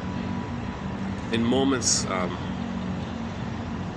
so sometimes when people are immersed in nature, they might have a moment of that, whoa, a moment of this oneness or something. So that's triggering the symbiosis. That's a regression kind of thing. So relationships might be a partial like that. So there might be moments like that, but you don't like dwell there, right? In moments of extreme concentration, grown people too feel confluent with their environment. Part of the reason some rituals produce a sense of exaltation and heightened experience is that normally we feel self and other boundaries quite clearly. And in these rituals, for a brief moment, we temporarily dissolve it. Okay, maybe that's maybe what those annoying techno thumping things. People go to these loud, over-the-top bumping techno thing, spacing out to dissolve boundaries. They want to be blurred out or something, as to escape. A little dangerous.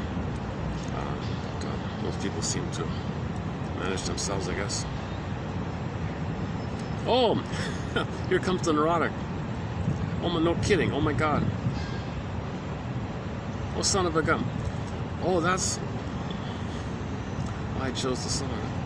Here comes the neurotic. He's Fritz Perls says it here. Here comes the neurotic, tied to the past, and to outmoded ways of acting.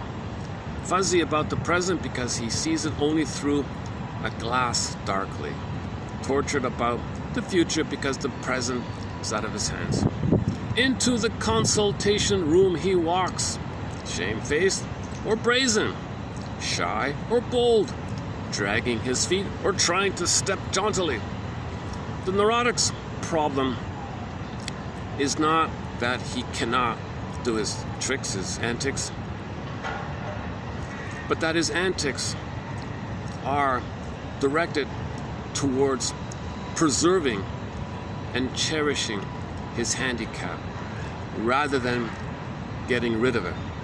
Okay, the thought that came to mind was from the TV show Harry's Law. A good example of this is that the lawyer guy, a guy named, he calls himself Jefferson, Thomas Jefferson or something, Tommy Jefferson or something. He was a clown-like, very narcissistic, very egotistical, very self-centered guy. People didn't like him and all that. But he had a charm of doing clown tricks. He was charismatic, a lot of jokes and antics. He was a magician by trade. He could do magic tricks all the time.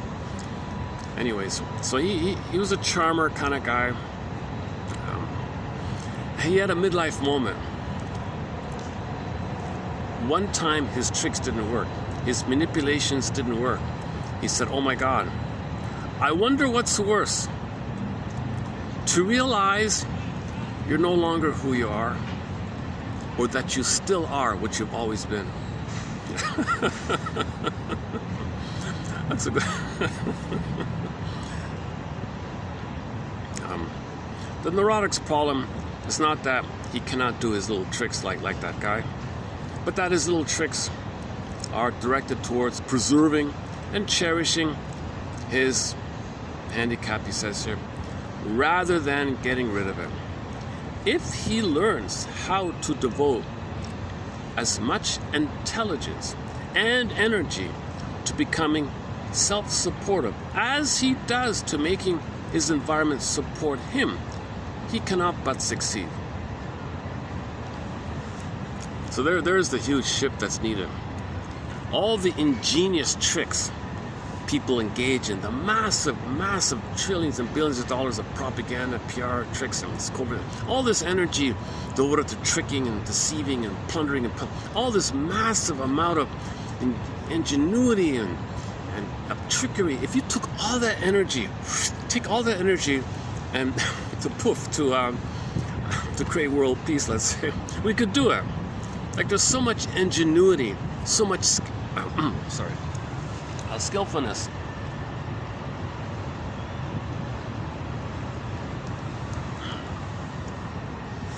Oh, my fan. Oh, it stopped. Oh, that's it. Yeah, oh, it's finished. Is it? Yeah, so where's the little button thing? Oh, why did it stop? Oh, there's a little boost to Alexa. Oh, there it is. Well, how did it stop then? Oh, maybe it'll stop in a minute. Oh, it stopped. Oh, that's it. I see. So you get about 2 hours of that thing. Okay. You get to. Actually, I do have a backup battery. It might work. Okay, let me redo that one. Let me.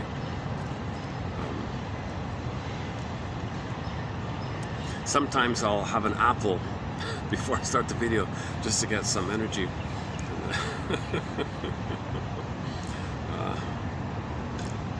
I don't want to just run on caffeine and sugar. I want something.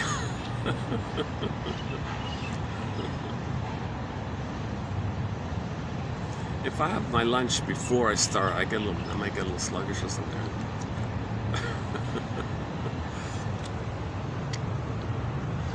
Where is it here? Hold on a sec.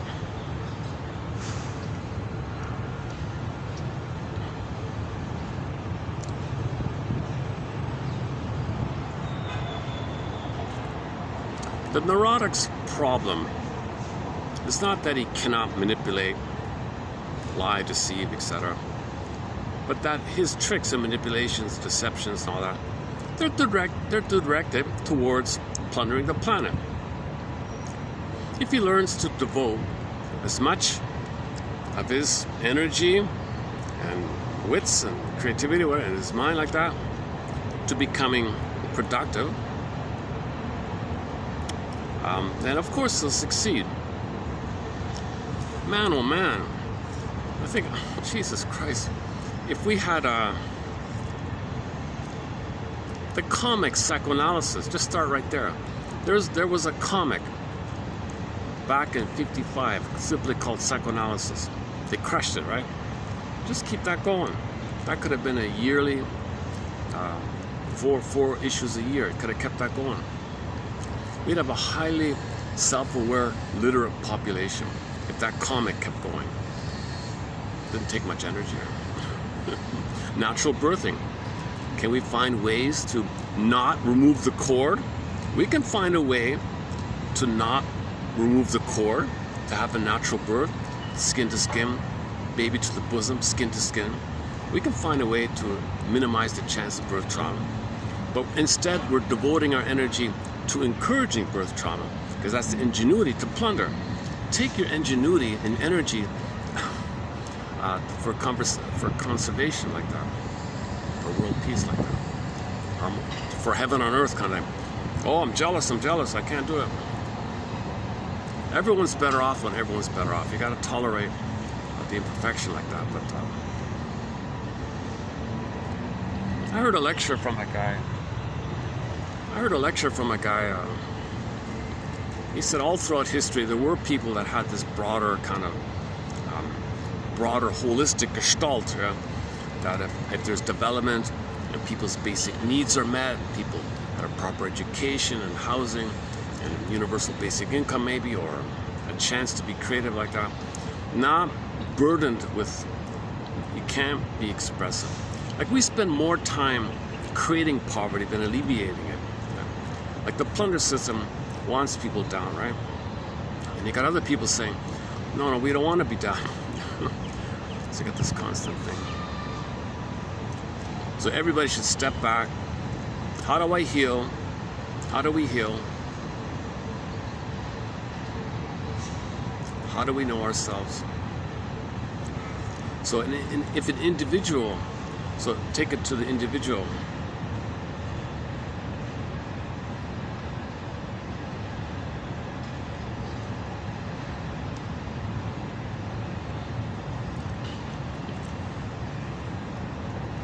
It's pretty clear if a person does have enough money, they can go to an analyst and heal, right?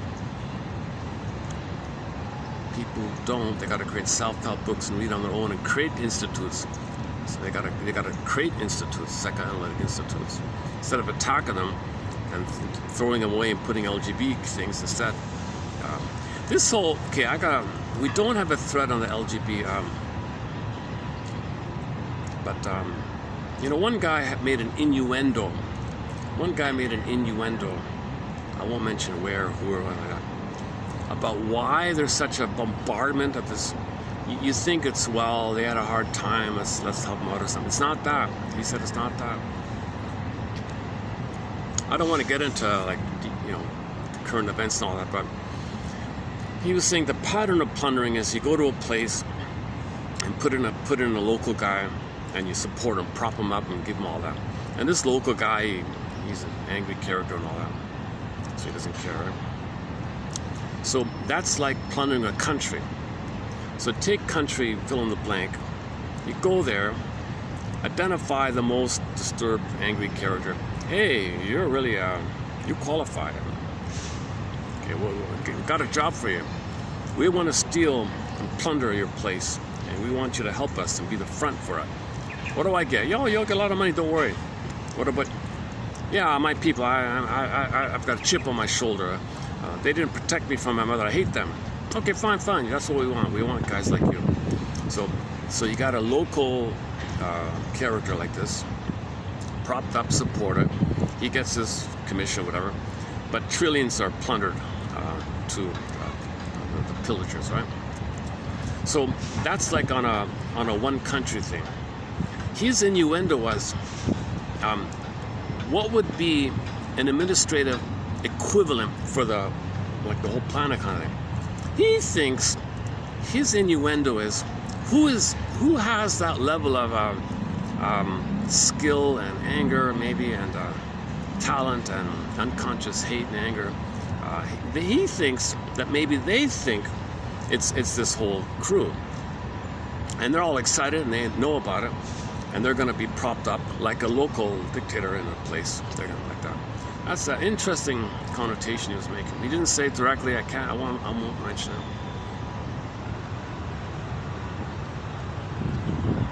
But he was trying to grapple with this issue. Why are we bombarded every day? Almost everything you see, almost every ad, every click, every image, every flash, every place you go, there's something that if it's not LGB themed or something, there's some kind of violent thing going on, right? So why is it like that? And he was saying, maybe it's this kind of area, like a global brainwashing or something. Well, son of a gun, eh? It finished, eh? Well, somebody's filming over there. Oh, look at that, eh? You only get 2 hours, huh? That's it? Only 2 hours? Let me take up the little battery, let me see if it works if I stick in the little... Oh, give me a sec here.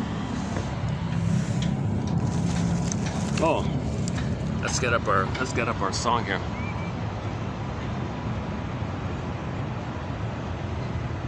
Did I lose it? No. Where are we?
Right out my window, walking the street, my girl with another guy.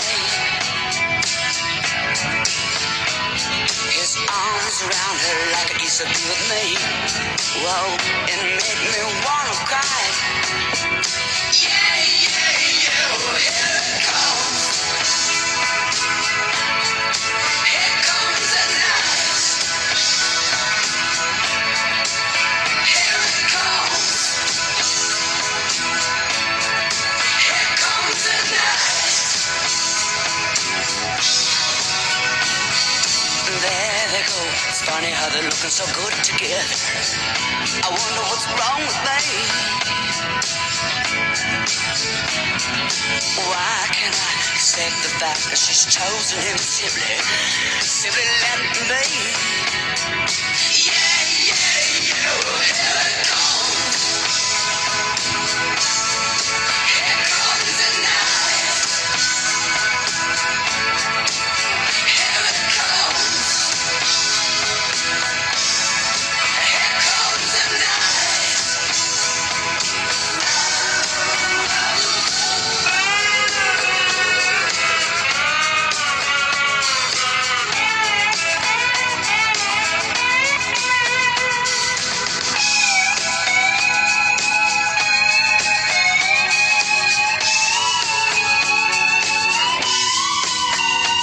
She's with him, he's turning the lights down and holding her just like I used to. Yeah, and I can see her closing her eyes and telling her lies, just like she told me to. Yeah, yeah, yeah, here it comes. Here comes the night. Here it comes. Long, lonely nights. Well, here it comes. Here comes the night. Here it comes. Long, lonely nights. Here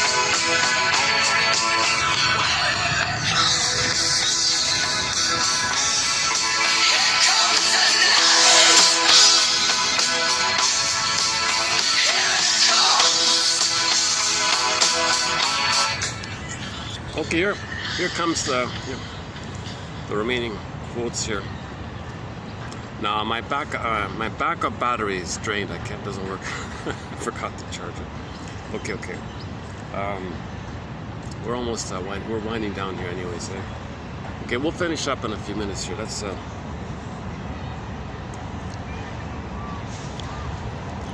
it's only 3:30. Oh, it's only 3:30. Look at that. How's the battery on this one? Hang on a sec. What's the battery on? Well, I couldn't even charge this one even if I wanted to. 30%. Oh, look at that, eh? I've only got 20 minutes left on this battery here.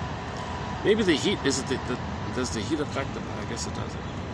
Okay, here come the remaining quotes here. The last ones here. The client has taken great pains to build up his self-concept, i.e. his false self, his neurotic self, his defensive self. The false self is created to protect you from the pain of losing the potential of having your real self. We create a false self.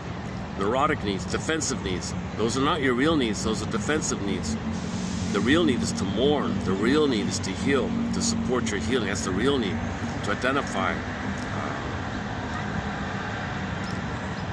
the support to heal. The real need is to heal. But your false says, no, don't heal. The false self is protecting you from the pain until you're ready to heal, kind of thing. The client has taken great pains to build up his false self. This false self, each feature of it representing the exact opposite of the true part of it. So whatever is true about you, the false self is like a reaction, it's like the opposite almost, right?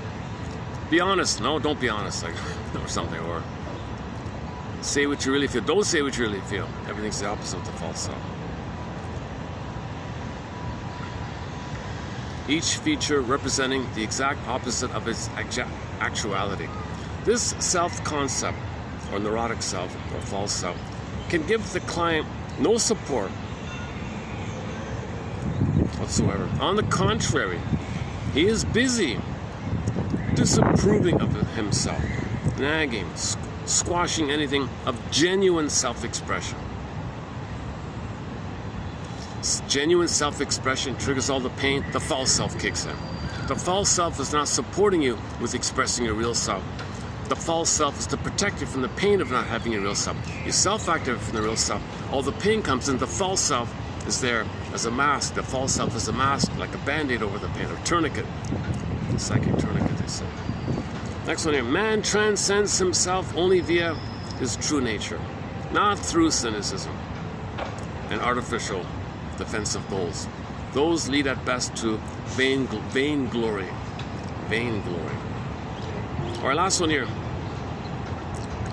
Last one. In conclusion, for he must realize that if his past problems,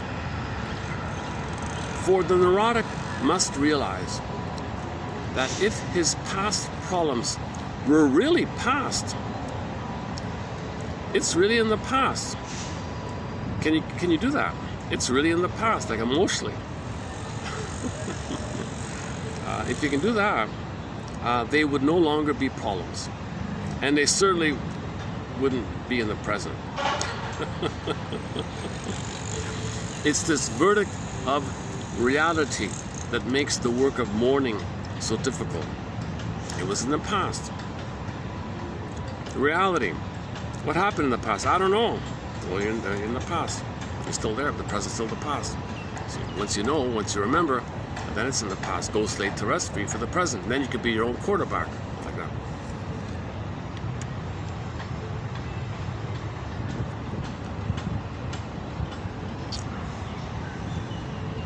Yeah, it wasn't really worth it, eh? Well, it didn't do much, huh?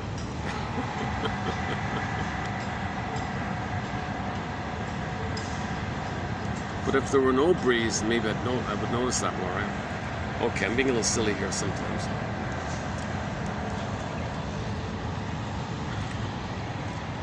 Oh, let's see if the phone will read it out here. Hold on a sec. Hopefully it'll read out here. So what I just did was 32:41, right?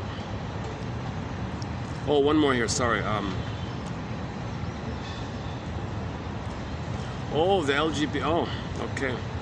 We don't have quotes on the LGBT, but he made one comment here. Sobering discussion is provided on the continuous clash between the culturally overdetermined traditional labeling of, okay, fill in the blank, as fill in the blank, and the recent official psychiatric labeling of it as a, quote, adjustment reaction. It's an adjustment reaction, right? It's a little empathy, right? So if you see that kind of thing, it's an adjustment reaction. An adjustment reaction. So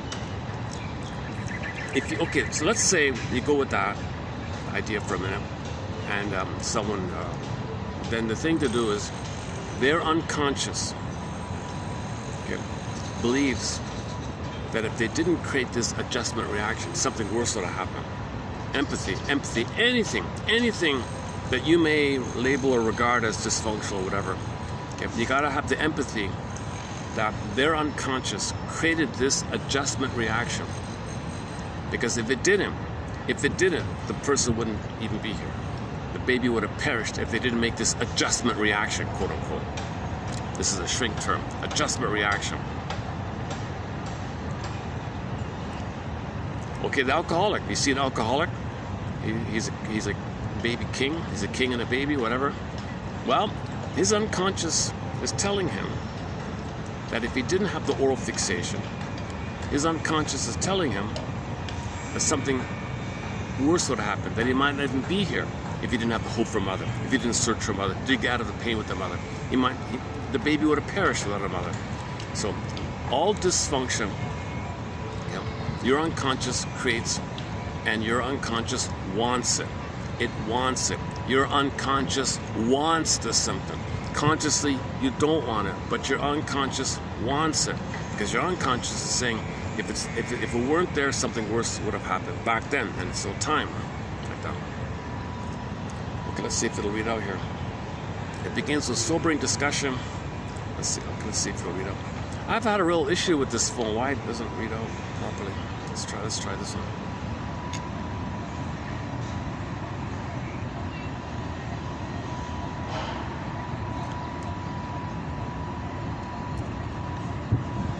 I don't know. Not an escape from the memory of shameful things she has done, but rather an escape from temptation / See, and then conceals. here's the funny. Then suddenly, just randomly, starts reading from halfway down or something. I've been struggling with this. I don't want to get a new phone just because of that. Let's try again. Sometimes when you change the voice to female or to male, it works. Let's try it now.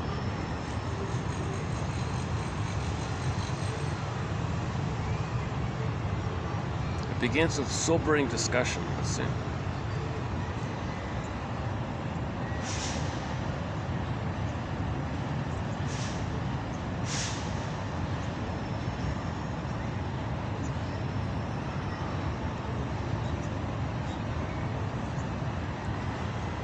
No. Okay, let's try again.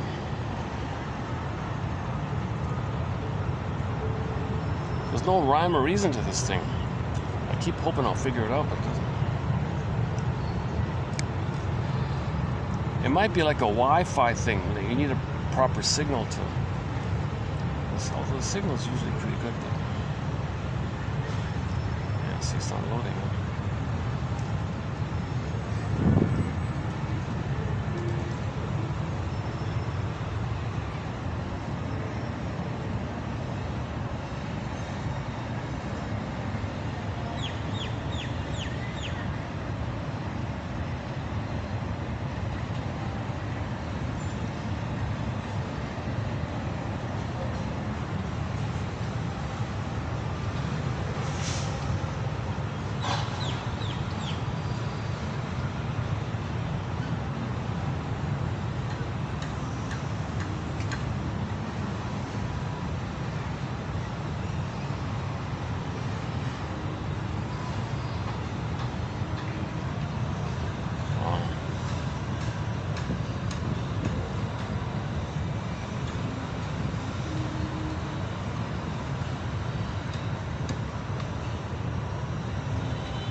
Well, here comes the audio.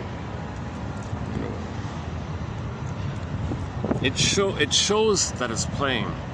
You can hit the pause button, but it doesn't come out.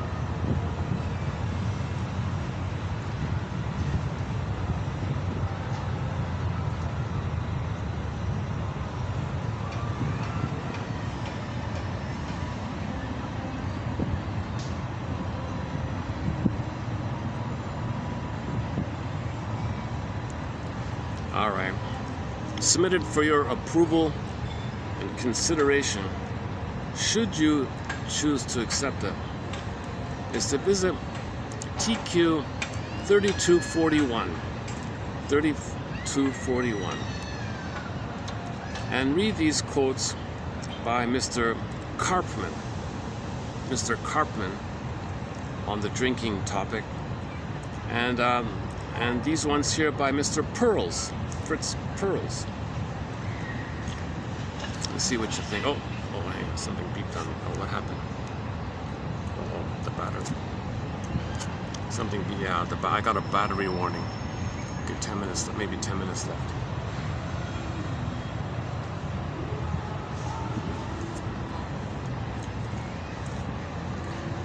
There's a whole bunch of people just sitting to my side, so maybe I'll skip Big Lie. I was gonna close up with Rick Emmett's song called Big Lie, but I think in light of my environment at the moment, I won't play it. So, okay, you have two missions. submitted for your consideration and approval, and like they say in the show, if you choose to accept it, is to read 3241 by Pearls and Karpman, the two quotes there. Interesting stuff. I thought today's batch, some good stuff in there. And then in the musical department, okay, Rick Emmett's Big Lie and Bruce Coburn's fill in the blank, call it fill in the blank about the plunder system. In one song, that folk singer describes the pillage and the plunder system in one song. Although ironically, he's an official officer of the plunder system. They made him an officer. You're an officer of the plunder system. That song describes the plunder system, criticizing him, but he's an officer of it. So it's a twisted thing like that. It might be the way to dilute his message. Make him an officer. You co-opt it. So people think you dilute it like that. And the confusing thing is, he is a religious-minded person, so religion is a tool of the plunder system. So he probably is. Something changed with him when he was young. When he was young, he might have meant it, but something happened to him. I don't know. And then maybe. Look, I've always had a question mark about Bruce Coburn, but nevertheless, forget about him and his personality. A little schizoid kind of character. It's got like a double kind of thing going on. But anyways, the song "Call It Fill in the Blank" by Bruce Coburn. There's the studio and the live, and then I like the live. He's got several live ones. When he on stage, when he introduces the song to the audience, dear audience, I might be the only one to have a song about the plunder system, the pillage and the plunder system. Here it is. It's the most popular song. People come to the concert just to hear that song. Call it Fill in the Blank. Okay. So it's a nice sounding name, but no, it means plunder and pillage. People 80% suffering. Call it. So that's all these euphemisms like that. And the second song about eating the planet as fast as we can. Rick Emmett's Big Lie. Thanks very much. Metaphors be with you. May these quotes be with you. May these reflections by Mr. Pearls and Mr. Karpman here, may they move towards consciousness. May they move towards now knowing more so we can feel more. And I'll see you in the next video. Here comes the stop button. Okay, I'll see you next time.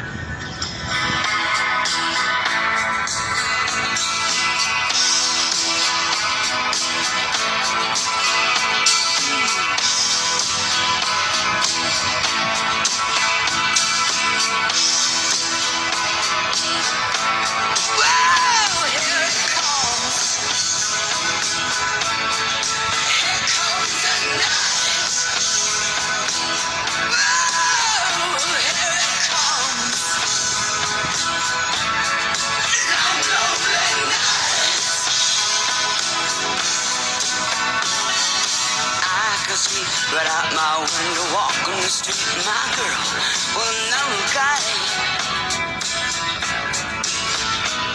His arms around her like it used to be with me. Whoa, it made me wanna cry. Yeah, here it comes. Here comes the night. Here it comes.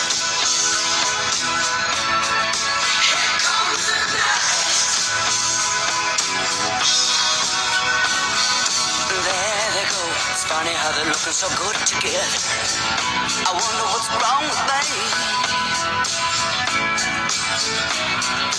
Why can't I accept the fact that she's chosen him simply let it be?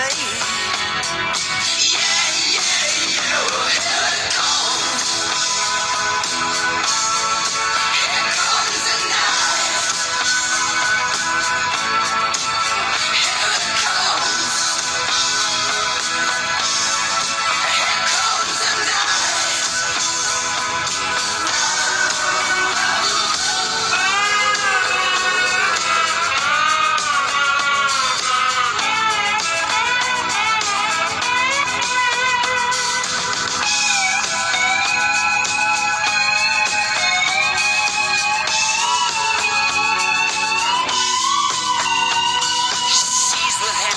turning the lights down and holding her just like I used to. Yeah, and I could see her closing her eyes and telling her lies, just like she told me to.